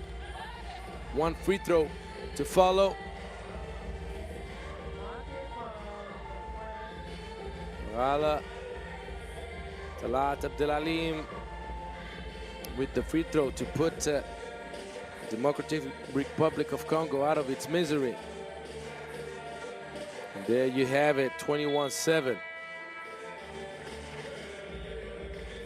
Things did not look too good until they looked great. Just like that. So Egypt sending a message to everybody. We're back and we're competing for gold.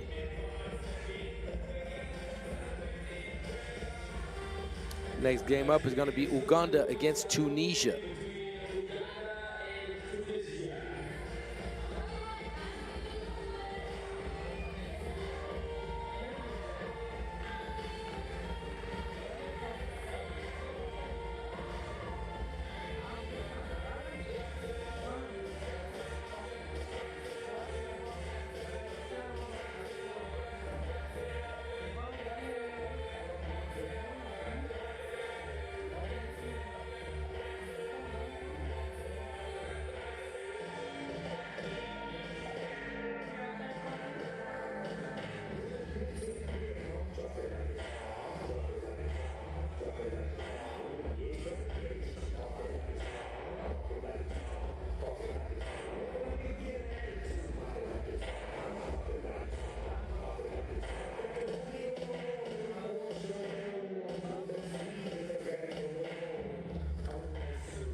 Uganda against Tunisia. Uganda is a team that has a history of earning medals, 2 bronze medals back in 2017 and 2019. And Uganda starts up hot with Namvubia. Uganda is a team that has been on the come up this past few years after a storied start. Uganda kind of had a hard time post-COVID to get back to the winning ways. Always a competitive squad, always a team willing to compete.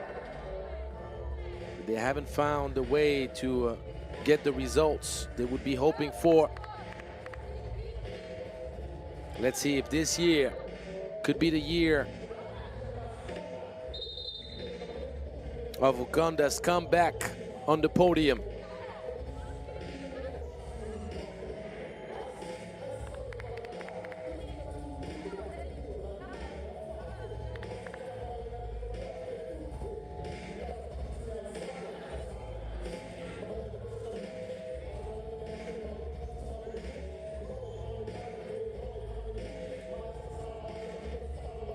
Tunisia is a team that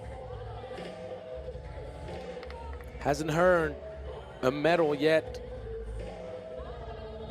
at this level of competition, but it's a team that for the past 3 years been building on the youth of its U23 squad, but there's a lot of skill, a lot of potential. Particularly keep an eye out on Abia Bagan and Uda Muruni. A lot of length, a lot of size for Team Tunisia. Had the opportunity to coach against Tunisia back in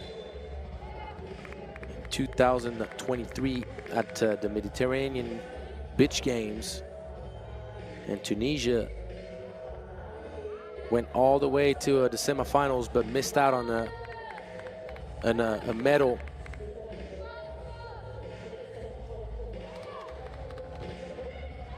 Losing against Croatia.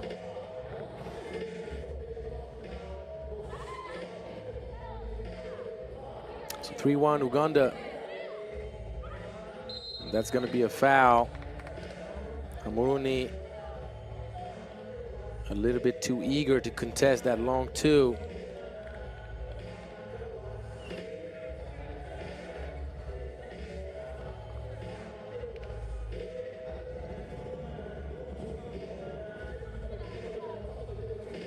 And Namugosa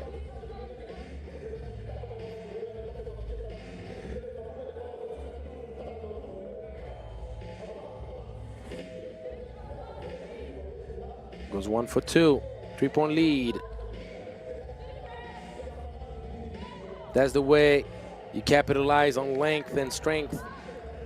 Abidi gets the bucket to go. That's one thing that Tunisia needs to keep discipline about. Be patient offensively to try to find the size advantage down low. Obviously, if the defense crashes in the paint, you can shoot it up, but that's the way you feed once again. Rabeb Abidi.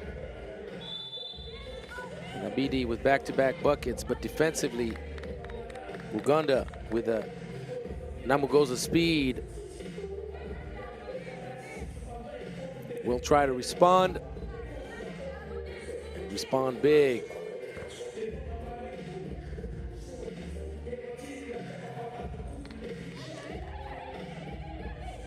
Back to a 2-point lead.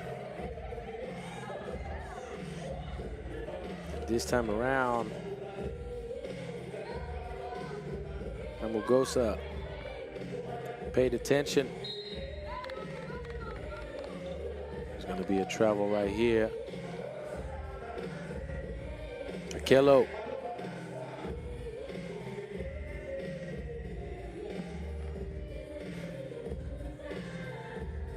The tallest player on this Uganda squad. And Bagan launches from deep, knocks down the 2. Tunisia, for what concerns me, is one of the dark horses of this competition, in my humble opinion.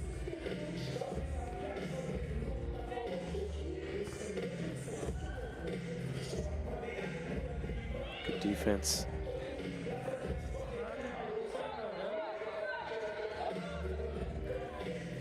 Long to the rebound from Muruni. That's a great screen from Bagan, setting up the drive for Ibet Benruma.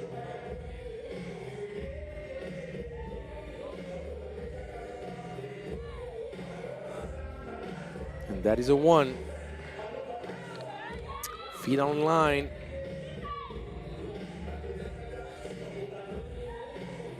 Bagan going around the world.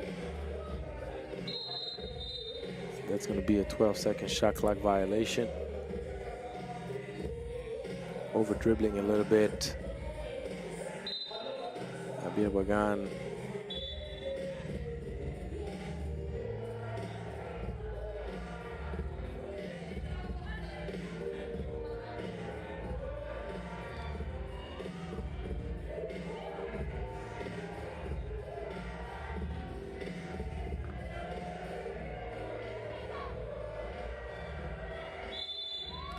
And the foul on the shoulder. Abir Bagan having a hard time dealing with Tracy Namugosa's speed.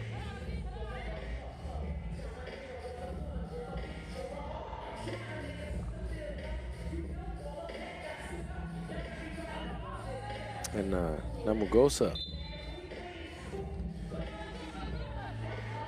going on the tear early in the first 3 minutes of this game. Already 5 points out of Uganda's 7. And Bagan identified the right pass, but did not execute it the right way. You cannot go on a straight shot. You got to lob it up.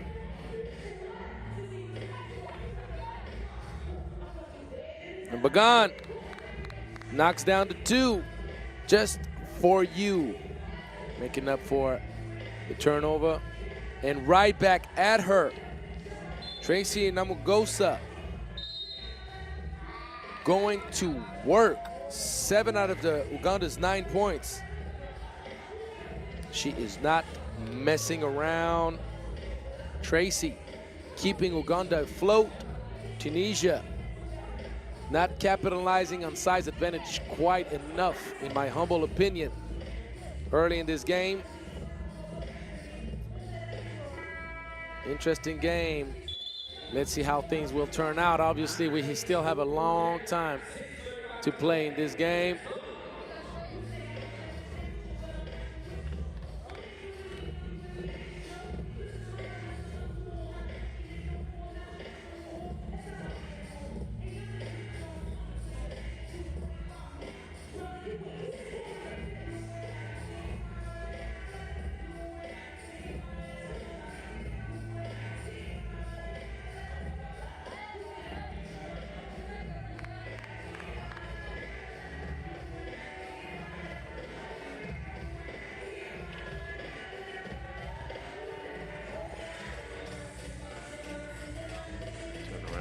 Free throw line, not dropping. And you do not want to leave this lady. You do not want to leave this lady alone. Tracy Namugosa, insane work, and Pagane sticking with it. Namugosa gets denied this time around. Good clean defense from Rabeb Abidi.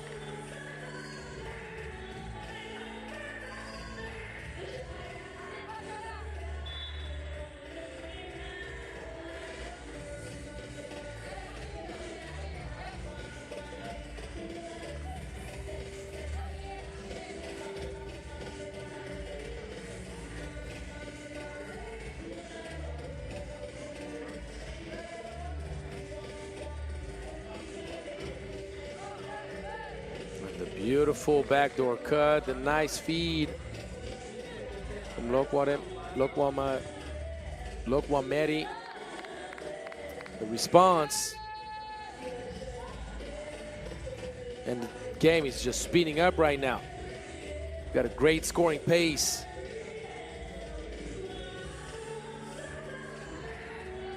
All the way, BD keeps it close enough, but you better keep an eye and put a contract on the Namugosa. Nice extra pass. And Amruni, spoon-fed by Rabeba Bidi. It's a 1-point game. Nice head fake, the finish, and one.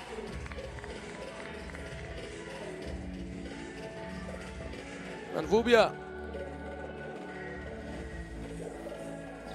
gets the bucket to go.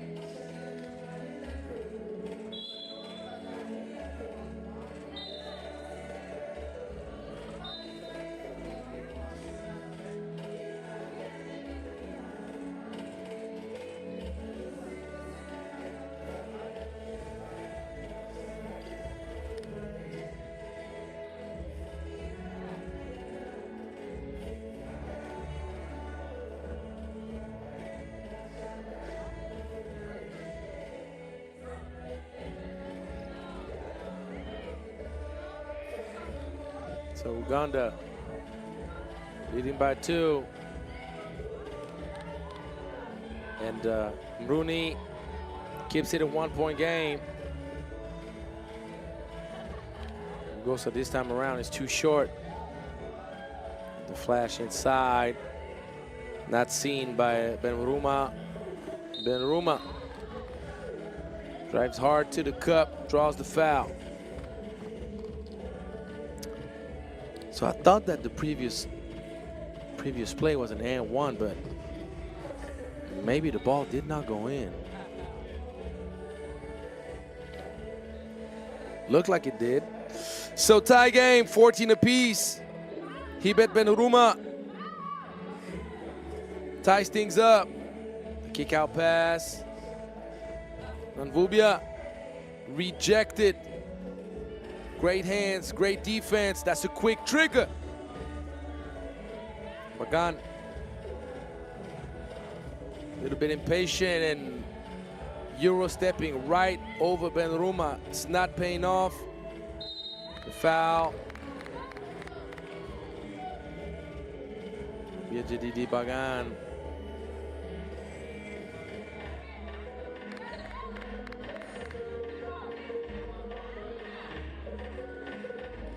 One free throw coming up.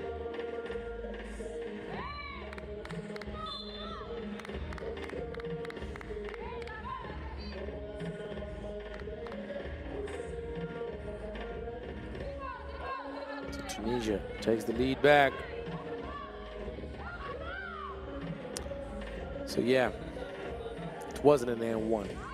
But to recheck the play, it looked to me like it went in. It did not. So Tunisia up one. Beautiful full work. And Bagan, good hands. Namugosa at the second TV timeout, trying her best to tie things up to 15 apiece.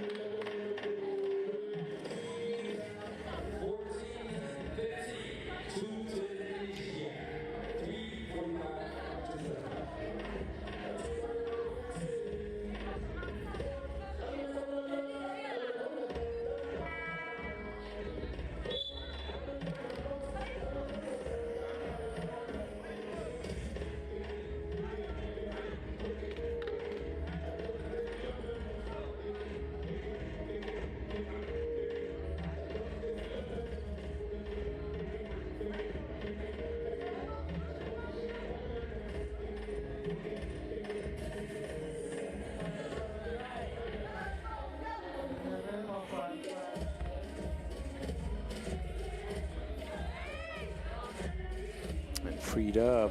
The defense miscommunicated. You got to clear. Good court awareness, not attempting the shot, but you cannot turn it over. And just like that, saving the ball from going out of bounds ends up being an assist for Amrouni. Down low, Tunisia up 2.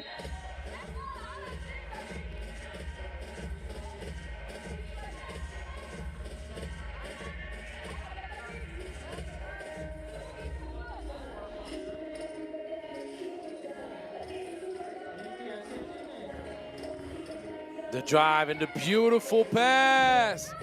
The connection, Hamrouni Abidi on 100 right here, up 3, Tunisia. And that's gonna be a foul. The speed and resilience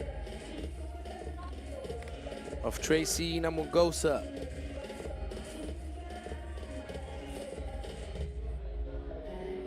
Abidi having a hard time to keep up. And the truth is, who wouldn't?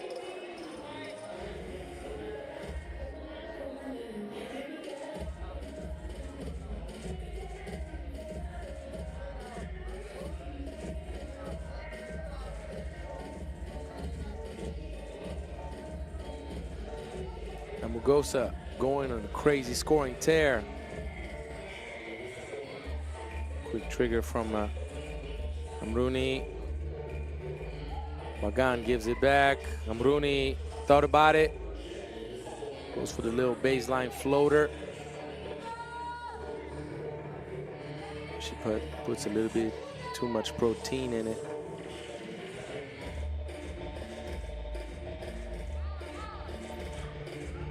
Mugosa, no love.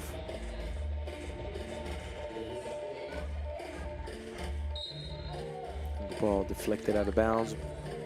Will remain possession of Tunisia.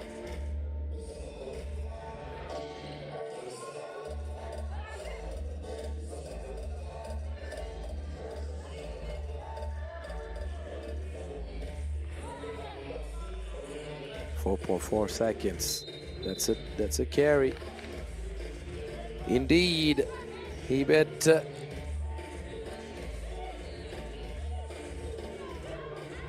Caught by patrol.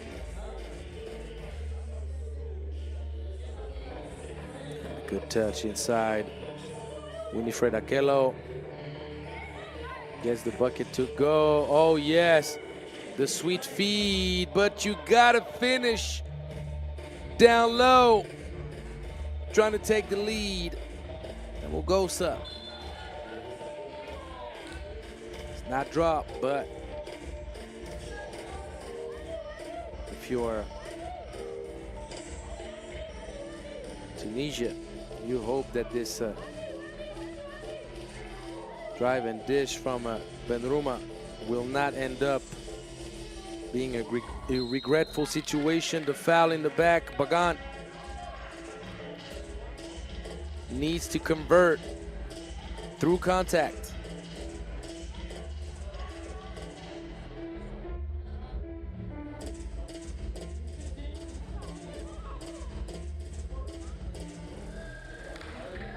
And knocks it down, 2-point lead.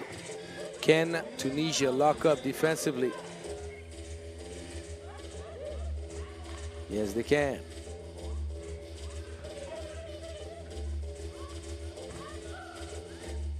And the ball deflected out of bounds.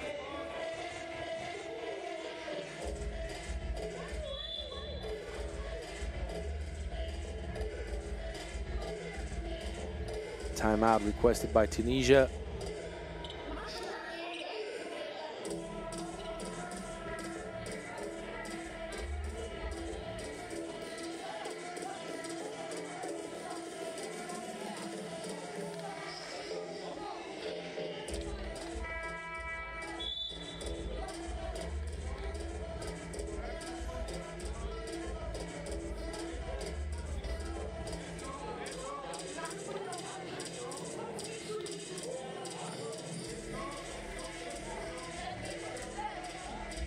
And you see, Namugosa, 12 out of Uganda's 16 points.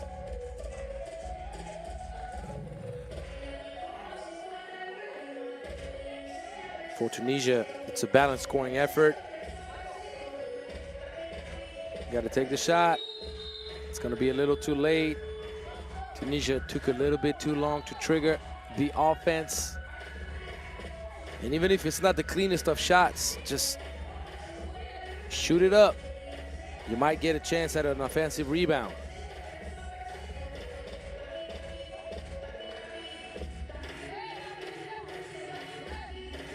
Gosa off target, but Akello gets the offensive board. This game is far from over.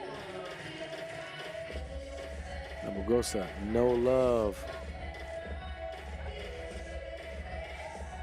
Full of hustle.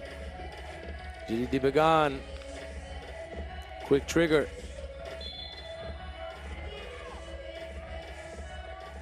And Trésor Ngonga,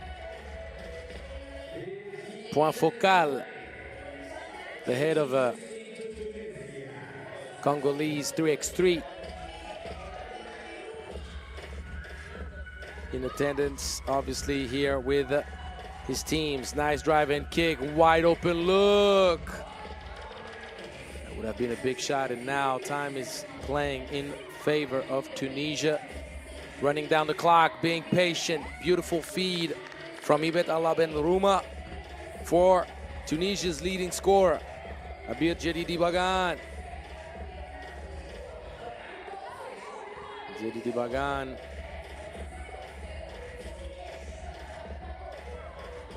Give the ball up, 2 seconds, got to shoot it. And that's a turnover.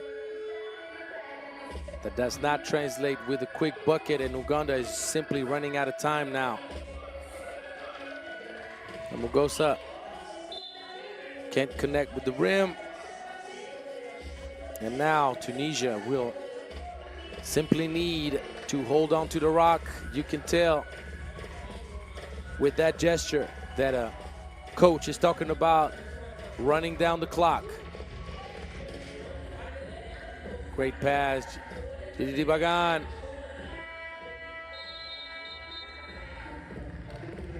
Well fed by Huda Hamrouni. Tunisia is happy, as they should be. Uganda showed a lot of promise, though. Don't count them out yet.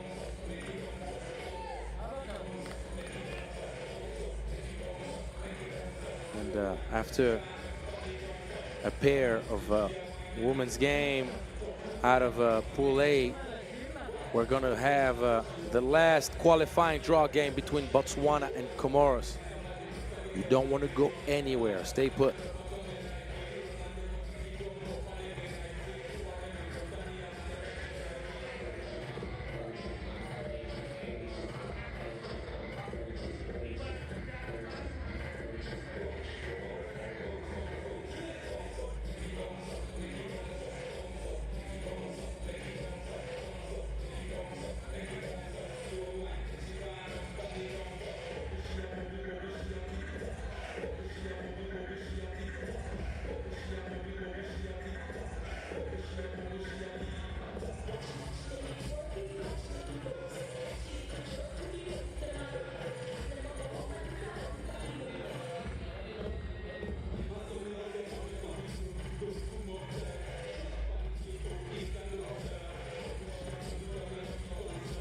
So it's pretty simple. Comoros and Botswana, top of the group. Whoever wins that matchup goes to the main draw. We'll join Pool D with the group of death.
So, last game of the qualifying draw in this competition, Botswana and Comoros. Pretty simple math. Whoever wins, doesn't matter the score, joins the main draw and will be joining the pool of death with Madagascar and Rwanda. Madagascar reigning gold medalist and Rwanda reigning finalist in last year's edition. Nice lob pass to start off perfectly this game. Botsile Ramabu. And Comoros in trouble early, let me tell you. Yaun Badisang bringing up the heat. That's going to be a trouble, unfortunately. A little bit of a rush.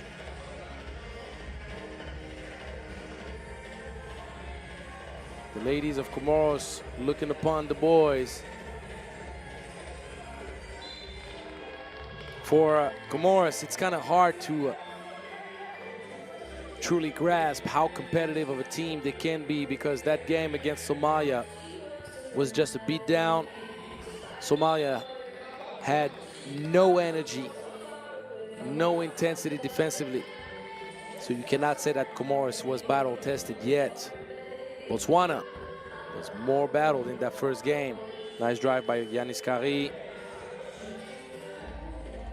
And poor transition defense and great aggressiveness. Rabothako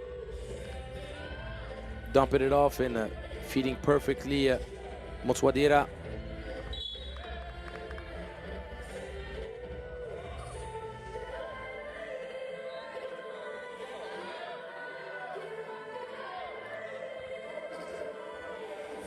Trying to go for the quick hitter.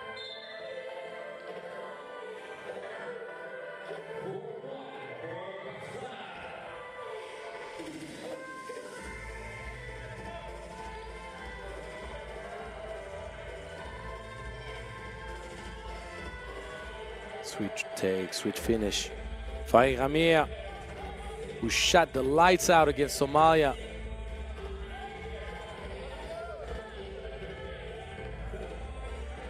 And Badisang had many options. Didn't quite know what he liked more. Going himself or feeding his teammate. Ends up being a bad situation for him offensively.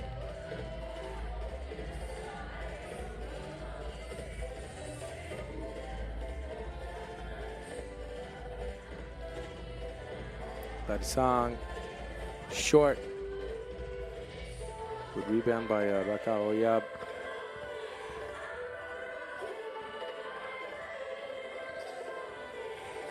Nice pass. The left hand, but it was better to do. Rabothako could have done the extra pass. The ball recovered quick.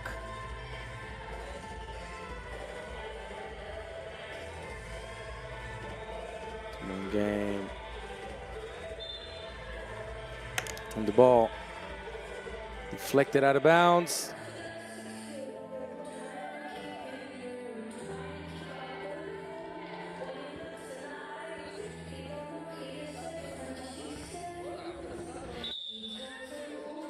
Offensive foul.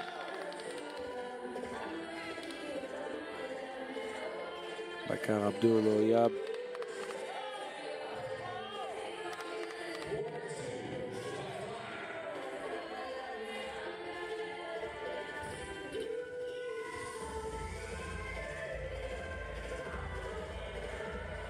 And Botswana is not capitalizing on its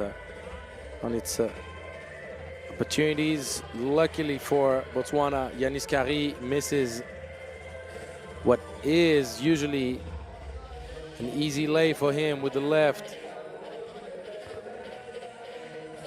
Oh man, the great defensive recovery. rejecting anything that comes his way. Swadira enables Botswana to get the ball back at the top. Two-man action at the 45. He does not use the screen. No need for a screen. Ramabo gives a 4-point lead to Botswana.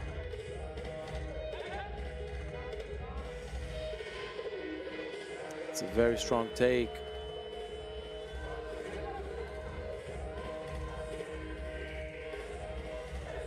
And instead of grabbing the ball, oh yes. But once again, Yanis Kari missing the finishing touches on his left-hand layups. And Badisang a little bit burnt physically. Can't convert. Faye Ramir will not do the same. He gets the bucket to go. It's a 2-point game. Make it back to a 4-point lead. Motswadira.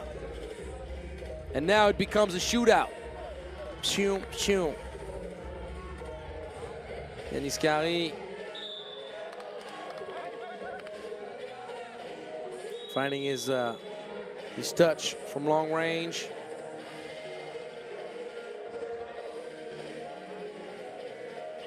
There's going to be a free throw coming up, but Comoros is more than capable of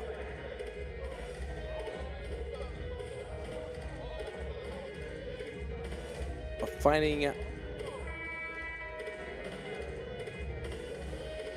the efficiency necessary, the efficiency required to come up with a big win.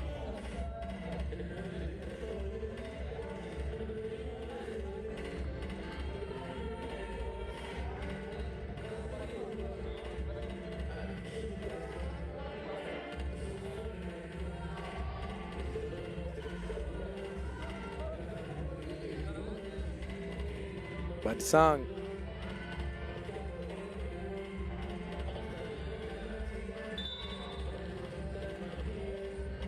and Bakar Abdul Oyab.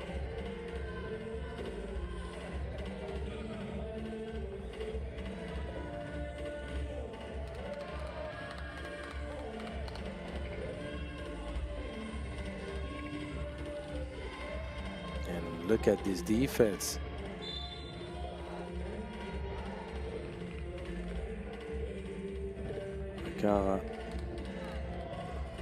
Oyab a little bit hesitant offensively. Badisang. Oh, Badisang feeling himself.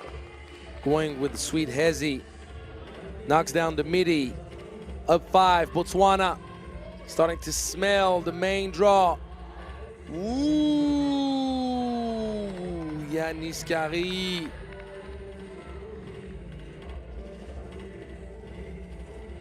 His life is all about trying to posterize people, let me tell you. If you're coming with the French 3x3 street ball scene in the Parisian area, he's had some of the craziest highlights you've ever seen in 3x3. The kid is athletic, but he's not athletic enough to prevent Ramabu from getting the bucket. 5-point lead. Comoros needs to find an answer fast.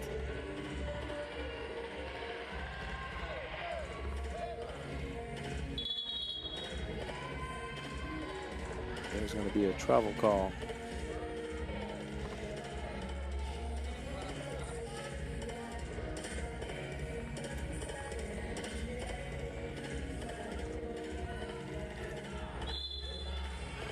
Foul call. Yanis Kari will go to the free throw line.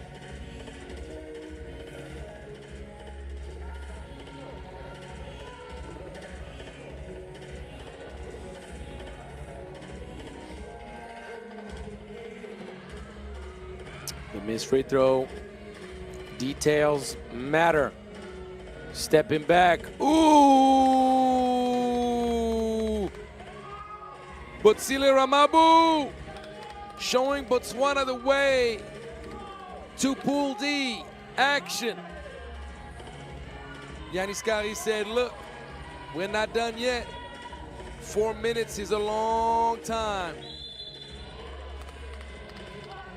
Late call, late whistle. Was a lot of contact.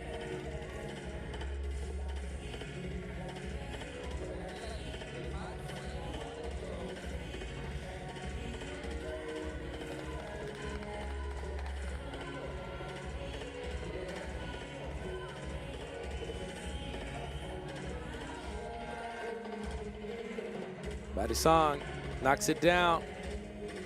6-point lead. Great backdoor cut, but you got to finish your breakfast down low. You can't afford to miss layups, especially if there's quarter two in the corner. Comoros does not pay the price. Deadly Hezi, but you cannot spoil dessert that way, Giannis. Unfortunate for Comoros. And that could be the shot that kills all hopes. Uh-oh, lights out. We don't have the lights out because of a thunderous dunk or a thrilling dagger from long range. Just got a power outage.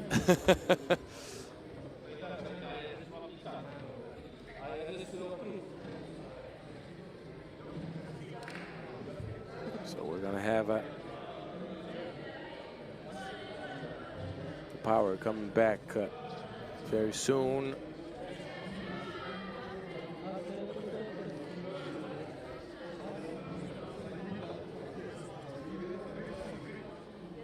It's not often that it happens, but sometimes.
So Botswana won 22-11. Our sincere apologies for the little technical problem, but everything is back and running properly. So we know who shall be joining Pool D in the men's bracket, and it's no other than Botswana. I like what I've seen from the boys so far. Comoros did the necessary job against Somalia, but they could not elevate the debate against Botswana. Maybe another time. Now, Pool B. In the women's bracket, we have another pair of 2 games before we get the first break of the day.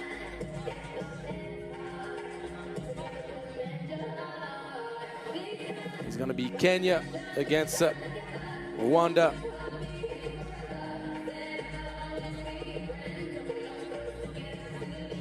So these are the standings following up the first 2 games in Pool B. And this is a big game, let me tell you, for Rwanda. Kenya, in the last few years, has been one of the most spectacular rising program in the African 3x3 women's landscape. So Kenya won the gold in 2023 in Cairo. I had the chance to commentate this great game with a game winner from Wengale, upsetting Egypt, who had the game in hand. Then last year, couldn't make it to the final, but they did finish the competition with a bronze medal. So Kenya, clearly a candidate for a new medal this year. And Christina Kinyi shall be the player you got to keep an eye on.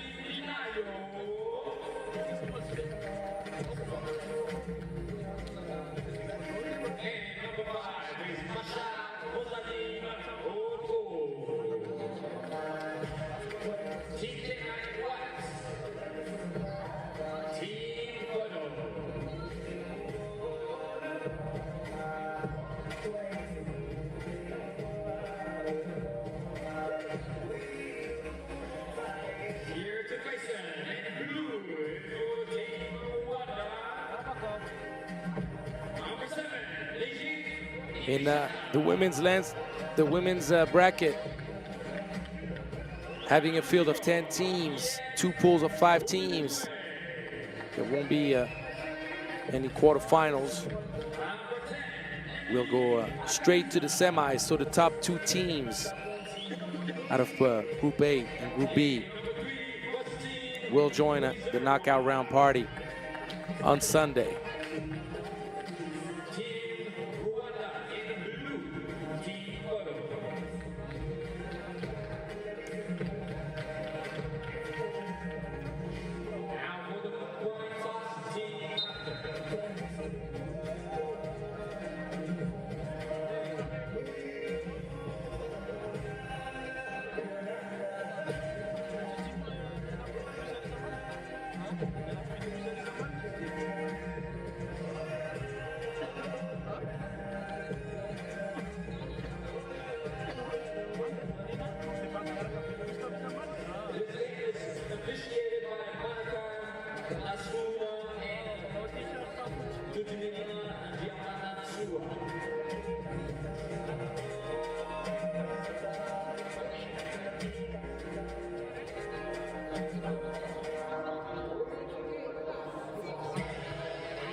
So with a win right now, Rwanda would make a huge step in positioning itself for a semifinal bid.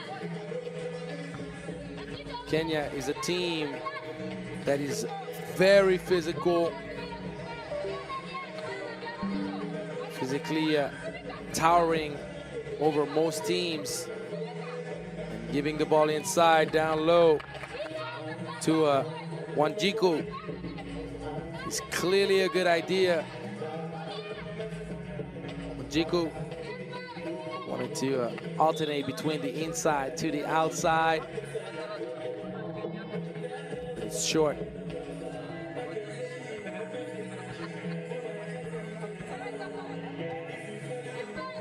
Nice shot.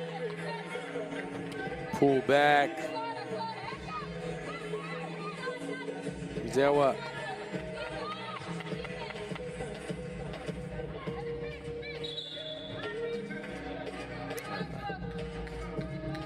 Three. You gotta be physical.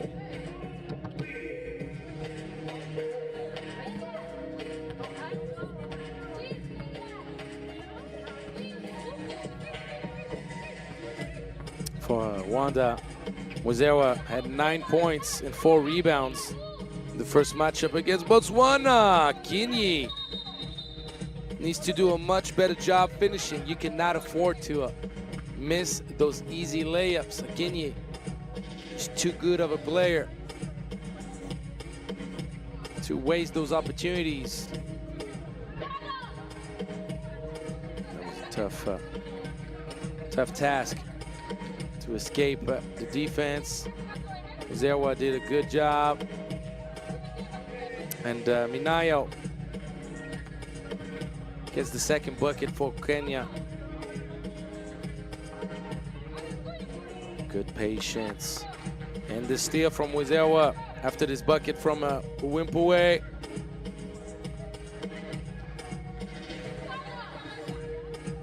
Kick out pass, wide open. Way too short. Flat and short for Nelly Akaliza. It was a very balanced offensive effort against Botswana for Rwanda. 6 points for Wimpuwe, 3 points for Nibishaka and Akaliza. Everybody participated to the team's effort in this 21-point win against Botswana. That was a good pass. And Akinyi tried her best, but Akaliza, second time around, gets the bucket and gives Rwanda a 1 point lead.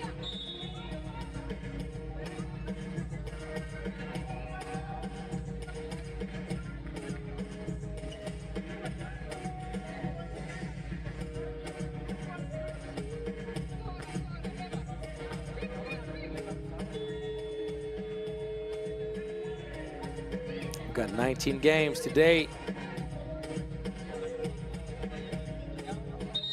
That's going to be a trouble. We could all see it. You cannot switch up your pivot foot that way.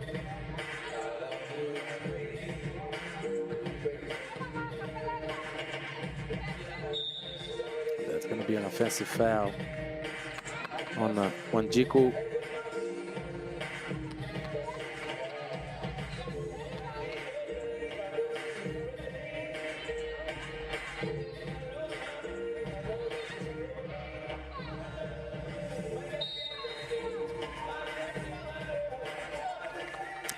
Late call.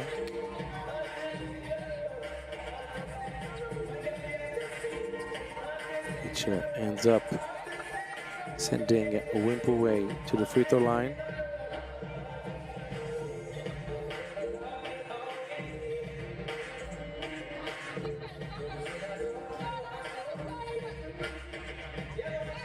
That was a mismatch that was absolutely impossible for Wizewa to handle, but Yagaki Wanjiku misses the layup first, well, the little turnaround to be more accurate, and then the free throw. Nice drive and kick Wide open look. Rwanda could knock those down. Kenya would be in trouble, let me tell you. Extra pass to the corner. Akinyi off target. It's a wide open look. There you go. Wimp away. Enables Rwanda to lead by 3. That's a short-lived 3-point lead. Oh my goodness. The sweetness on that floater from Henriette Wimpaway. Back to a 3-point lead. Kenya could be in trouble. Nice. The beautiful driving and dishing, but you got to go fast if you set a dribble down. Akinyi has the go-go gadgets to recover fast.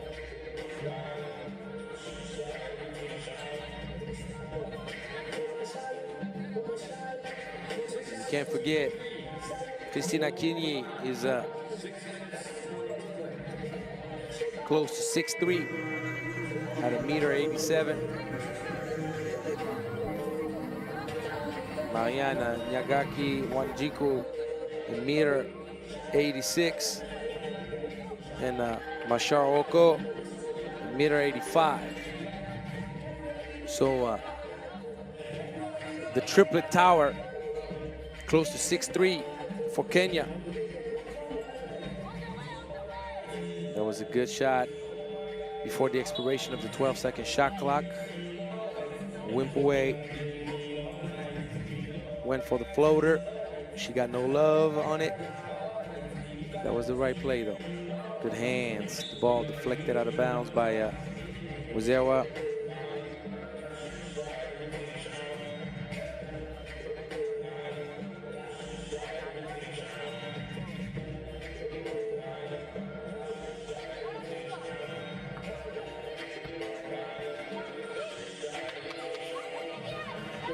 All the way, missing the left-hand layup. That's costly for Nyagaki Wanjiku.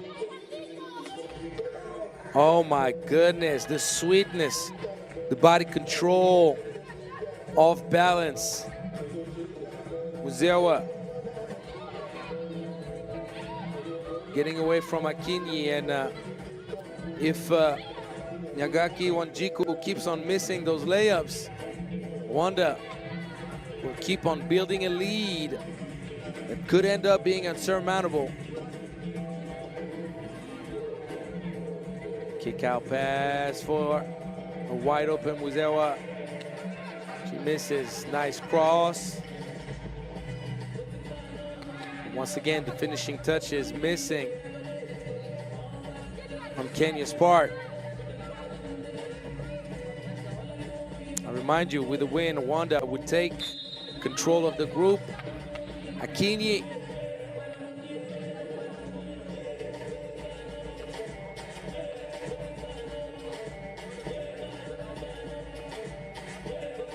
gets the N1 to go.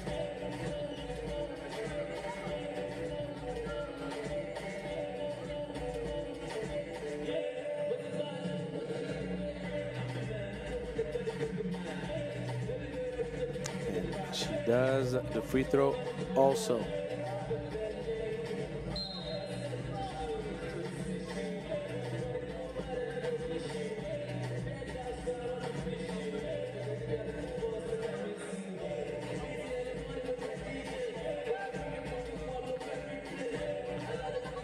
Great take, speed kills.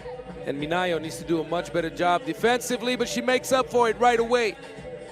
If you score 1 on me, I'm gonna score 2 on you, bringing Kenya within 1. Zewa.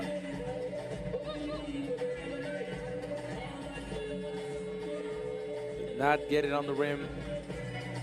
Couldn't elevate enough. Akinyi has size advantage. She kicks it out. Minayo, no go. Defensive board. Oko could not finish.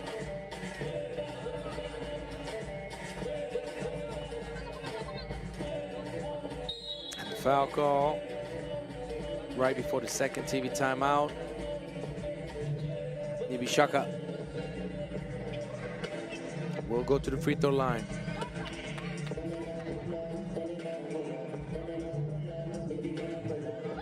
Ibishaka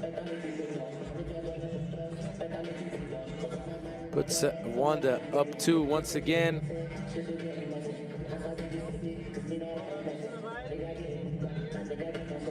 Oh, range, that's a tough shot, but Nibishaka at the right place at the right time. Had the offensive board. It's not soft enough on the touch to finish. Nice. The kick out. We're gonna have the second TV timeout. Rwanda leading by 2. Kenya still well positioned as the hunter to take control back in this game.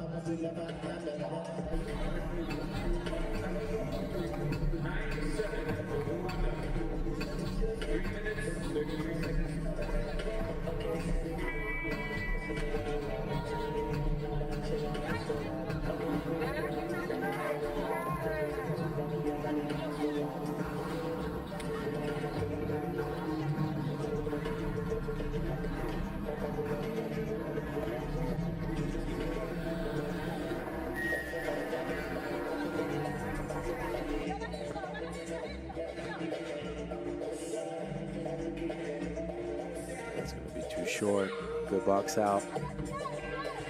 Wimp away.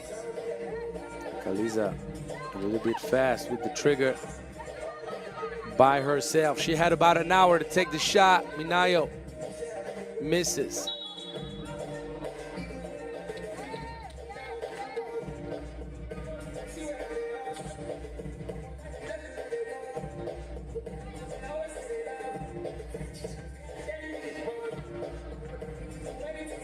Away. Draws the foul against Akinyi.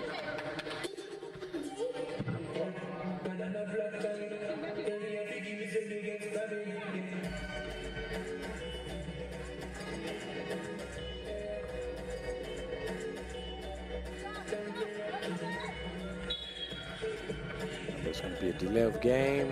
Defense. Bishaka caught by patrol, over pressuring the ball in the half circle.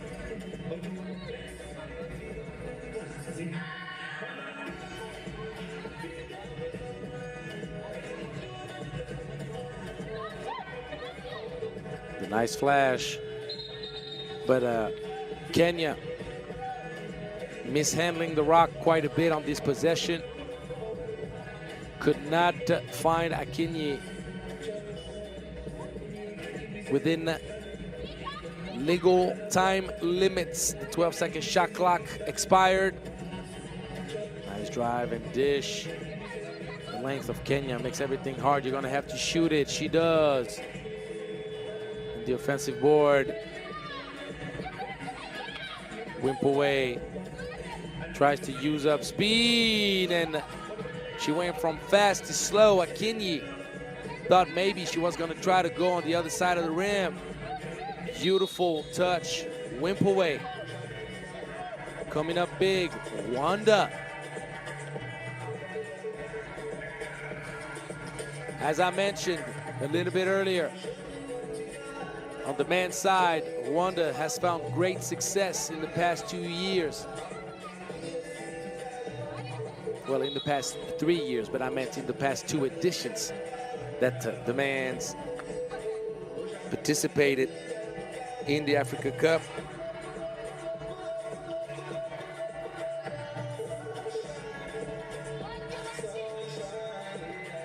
Bronze medal in Cairo in 2022, silver medal last year. The ladies never won a medal at the Africa Cup. But if they finish in the top 2 of Pool B, they would position themselves to go to the semifinals on Sunday with 2 chances at a medal.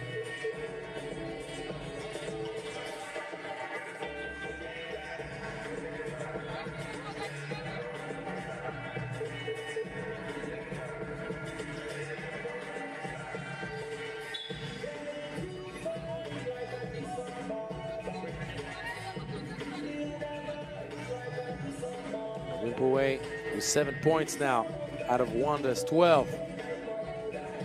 Coming up huge.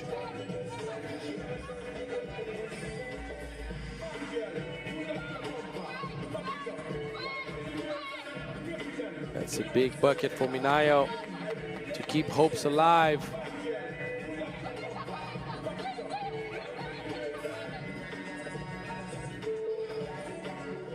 Turnover, good defense. Locking up at the best of times. Minayo tries to go for a back-to-back. Now work out, fitting inside. Great body control. Agaki Wanjiku.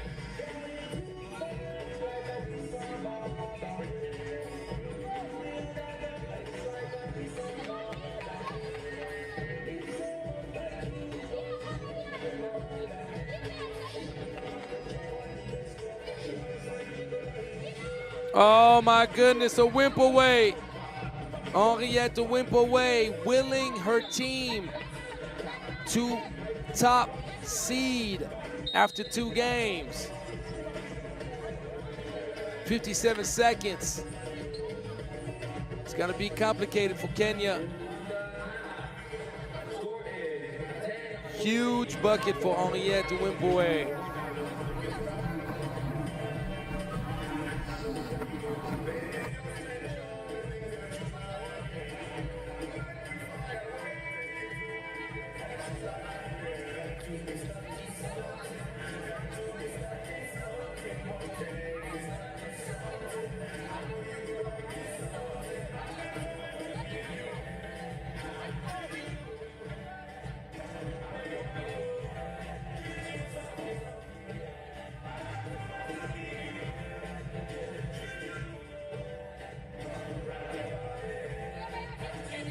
Moving screen. You got to set your feet and hold position a little bit. Marianne caught by patrol, and this plays right in the hands of Rwanda. Kenya now in foul trouble. Got to run down the clock.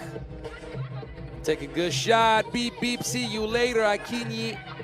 The name is Henriette Wimpaway, and you cannot guard me.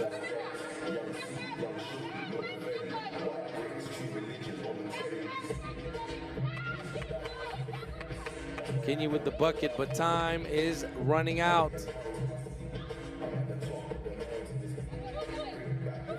Deadly Hezi can't finish though. Fitting inside Akinyi. Yes, 3-point game, but not enough time to make up the gap. They just need to hold on to the possession. Kenya does not want to foul, obviously, to not send Wimpaway to the free throw line.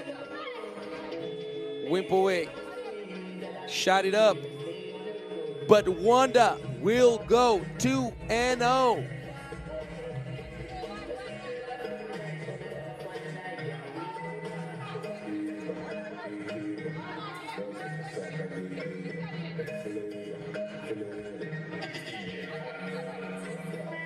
Game over. The reigning bronze medalist in the women's bracket, upset by Rwanda. Rwanda racks up the wins early in this competition to take control of Pool B. How about that, ladies? How about that?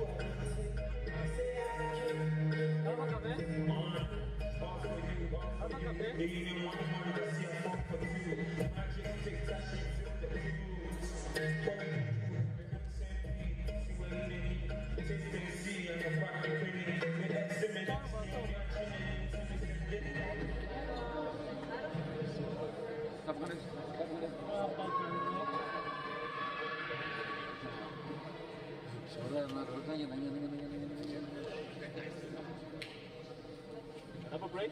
Yes. Not the schedule one. The schedule one. Oh, no, we still got one more game, then it's break. Yeah.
Comoros in a position to duplicate what Rwanda has done just before, which is winning its second game in a row in Pool B action. And you can count on Ulfat Mauchiza, who had 8 points and 8 rebounds, close to a double-double, to provide the offensive boost that is needed.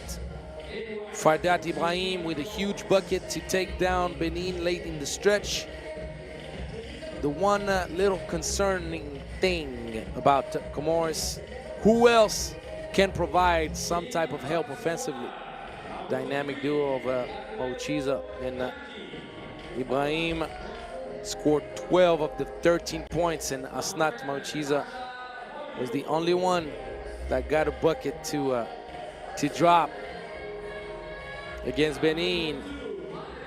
So I'm gonna expect much more from Soili and Asnat Mauchiza in this game against Botswana. Botswana only scored 9 points against Rwanda.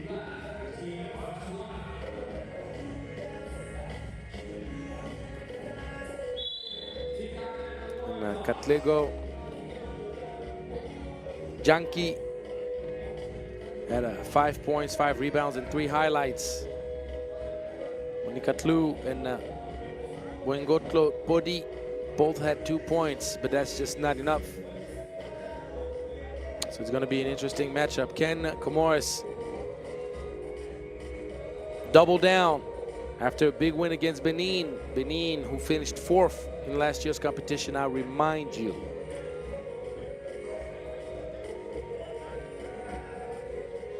So we're going to find out.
All right, there we go. Comoros and Botswana. Both teams need to win, particularly Botswana, to keep its hopes alive. A second straight loss, knowing that they only scored 9 points in the first game, would pretty much be the doom of Botswana. Comoros with a clean plate in day one of competition would definitely set up itself for top 2 seeds contention. Obviously, Kenya still has something to say about that.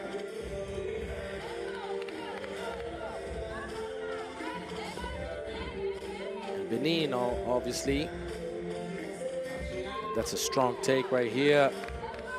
Podi gets the bucket. That's Ibrahim, long range. She was wide open. And on the offensive board, easy money for Ufat Mauchiza. And the block. Access denied. Not in her house.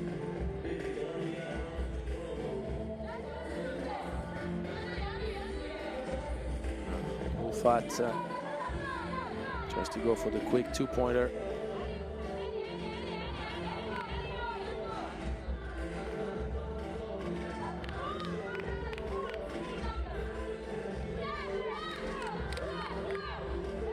Trying to speed up. Beautiful finish on the other side. That's not Mauchiza. Looking like Speedy Gonzalez out there. The offensive board. Podi finishes with the left, 2 apiece.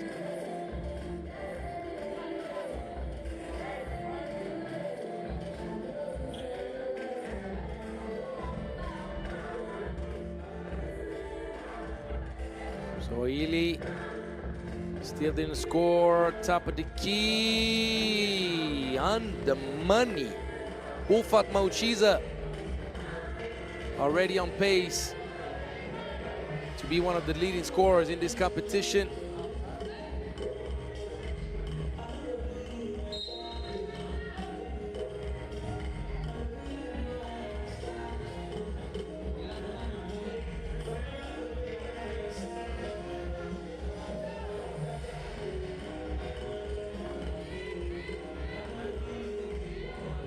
Mauchiza shooting fast. That's not Mauchiza. Well fed.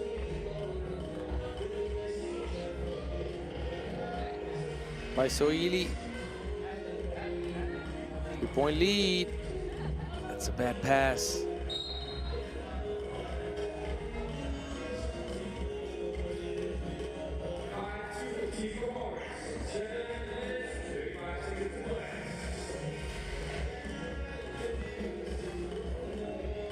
Take, beautiful dump off.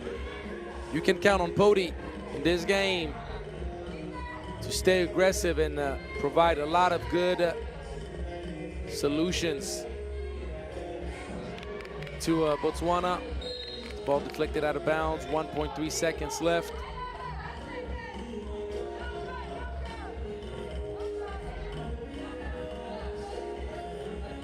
Is it gonna be Fardat? It is going to be Fardat. She needs to shoot it up. She did not so fast enough.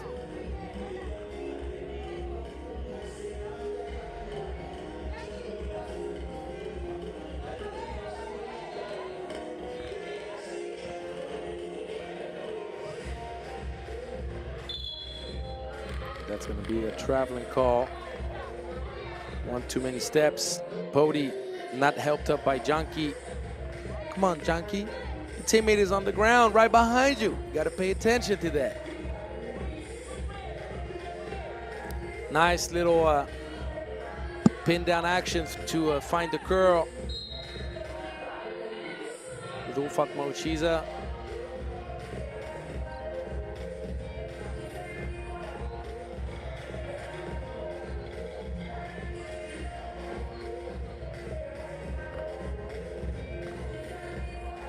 Travel. Got to be more disciplined. That's not.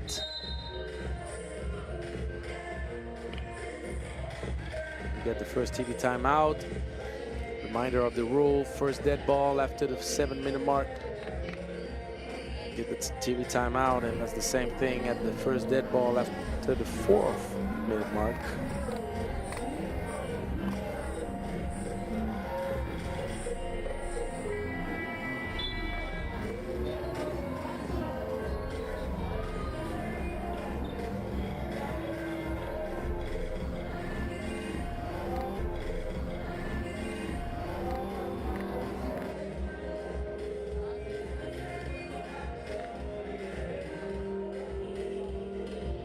Mismatch in the paint, they're not using it. You can't just get rid of the ball that fast. If you catch it deep, and you got quite the size and strength advantage being matched up down low with Asnat Mauchiza. You got to try to do some. Mauchiza using up speed to blow past Monica Tlu.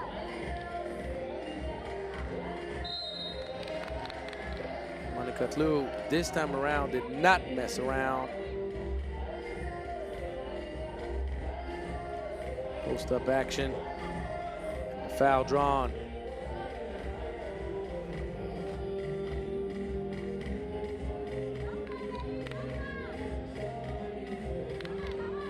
Tlu knocks it down. Ibrahim. Be a foul against Asnat.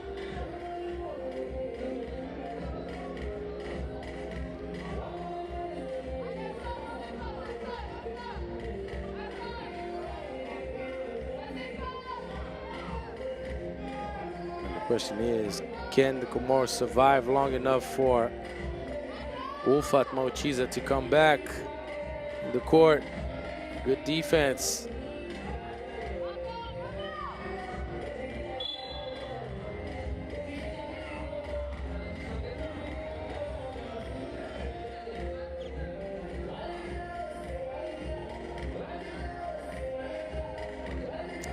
Botswana boys who successfully qualified for the main draw, joining Pool D along with Rwanda and Madagascar. Watching upon the ladies, trying to react. Oh yes, great position down low. She had size advantage against Podi, and she took advantage of it. Response, Moyo with a big bucket to keep the game within 1 for Botswana.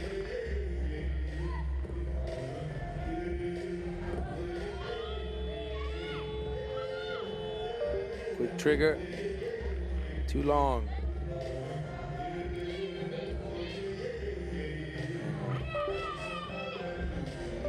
She could not kick out fast enough. Back-to-back twos. A lot of push. Asnat Mauchiza gets no love on the left-hand layup. Botswana took the lead back with 2 long-range daggers in a row.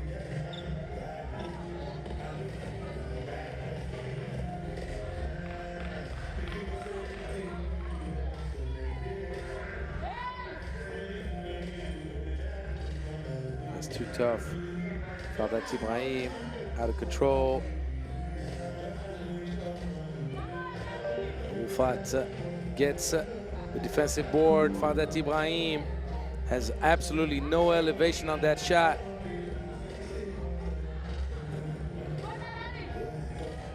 It's quite the fast trigger right here. She was not even balanced. And that's a silly turnover right here. Meilisa Soili.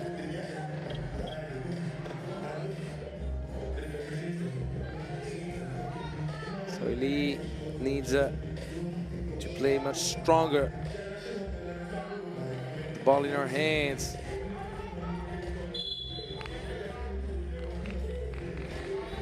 be an offensive foul.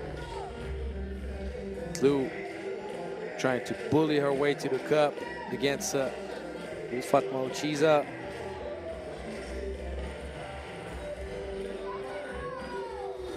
And Uchiza following her own miss.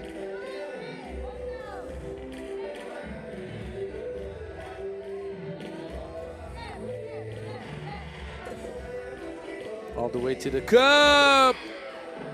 Oh, that is costly for Comoros.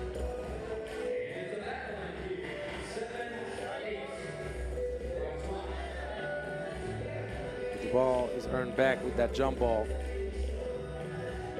Comoros will go back at it. Good execution to free up Fardat Ibrahim. And Lou with the great box out.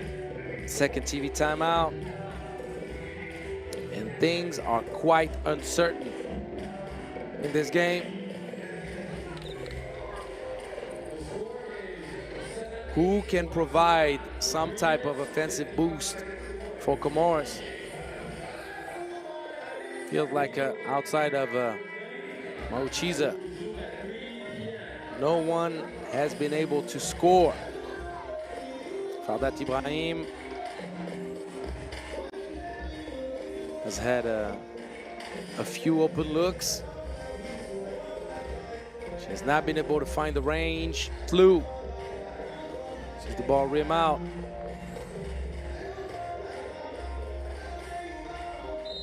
Fardat Ibrahim draws the foul.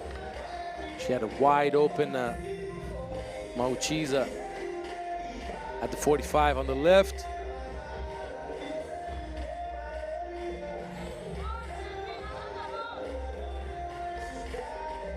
She misses the free throw. Details might have a lot of regrets for the Comoros.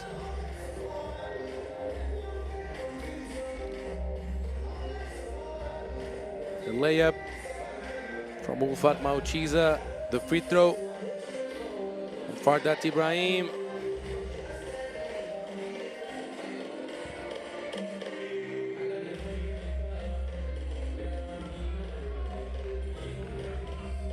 And the second free throw missed.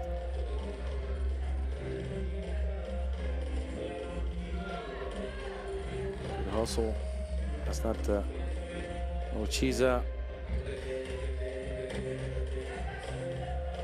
Ball deflected out of bounds on her own leg. That's not Mauchiza. Turns it over.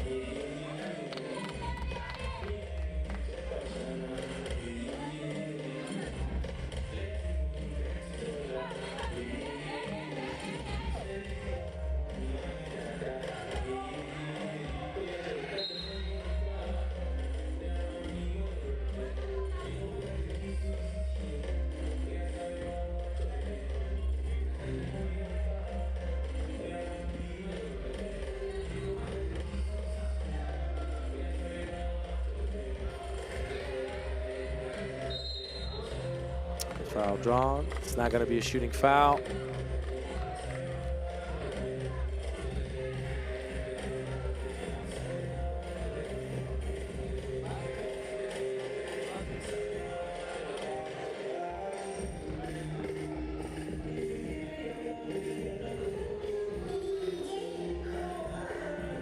She's out with a huge bucket.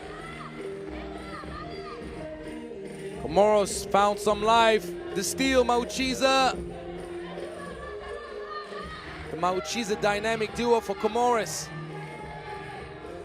Keeping the hopes of going 2-0 alive on day one.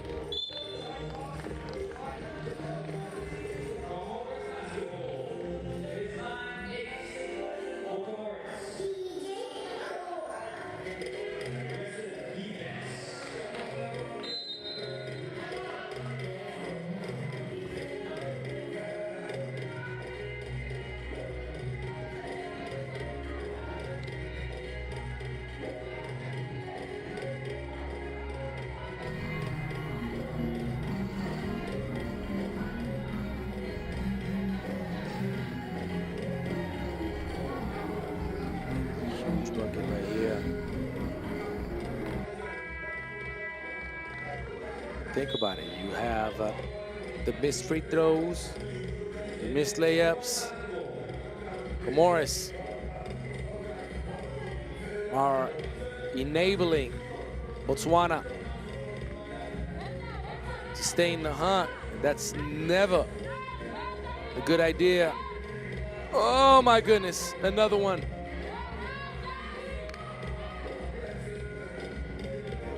If Comoros lose this game, they will have a whole lot of regrets, let me tell you. Wide open 2-0. Zoili still can't get a bucket to go. And no one went to go get the ball. A lot of fatigue, less than 2 minutes to go. And the bucket for Ulfat Mauchiza. And Natasha Moyo.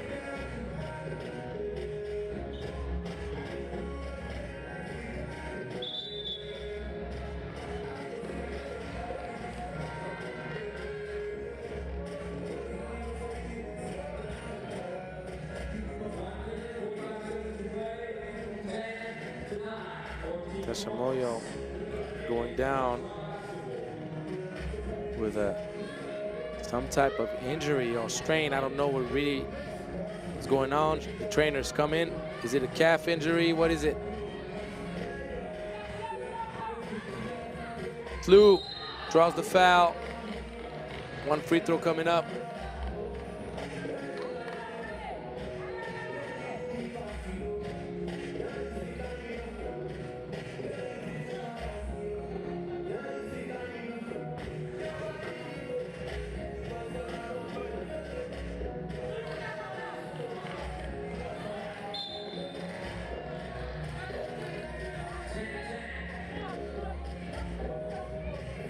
Ten apiece once again. Details make you or break you in all things in life, but particularly in 3x3.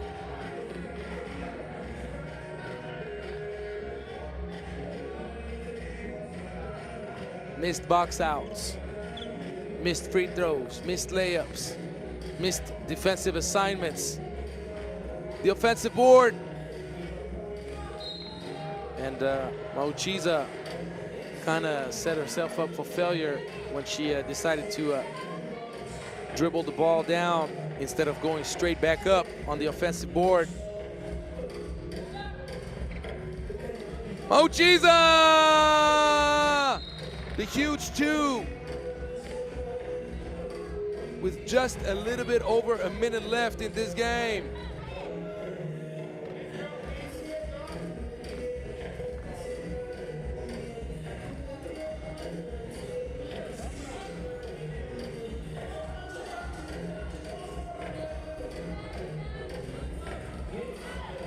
Pass was not a good idea. Two ladies were lucking up the paint. Once again, you got to box out. Time is of the essence. It's not Mauchiza. He's forcing it up. She turns it over. This is not the way you want to do it. And you just need to give the ball to Ulfat Mauchiza. She'll take care of business for you. Leading all scorers in the competition after 2 games. Ulfat going to work.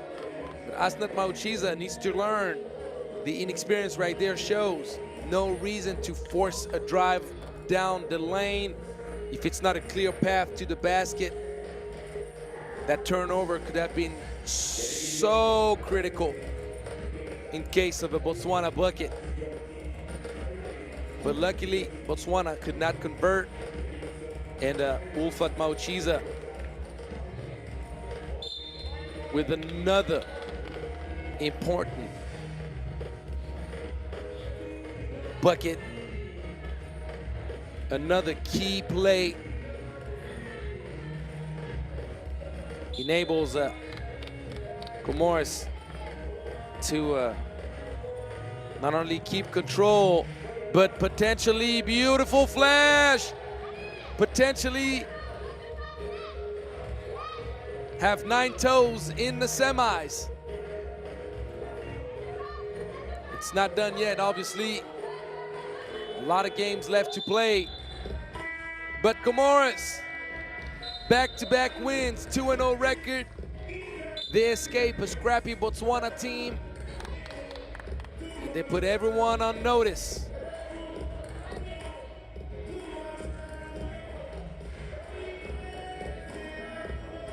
They still have potentially the 2 toughest teams outside of Benin to play. They have to match up with Rwanda and Kenya. But going 2-0 is a good look, let me tell you.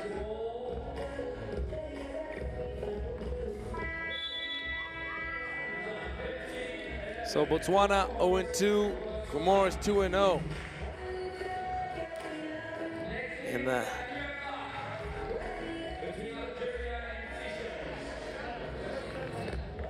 we're gonna have a short 1-hour break. We'll be back with men's Pool A and Pool C joining the party. We'll have Benin against Kenya in women's Pool B. Then we'll have also a few more games of women's Pool A, particularly a Madagascar-Egypt game you do not want to miss. So, enjoy your lunch, and we'll be back in an hour.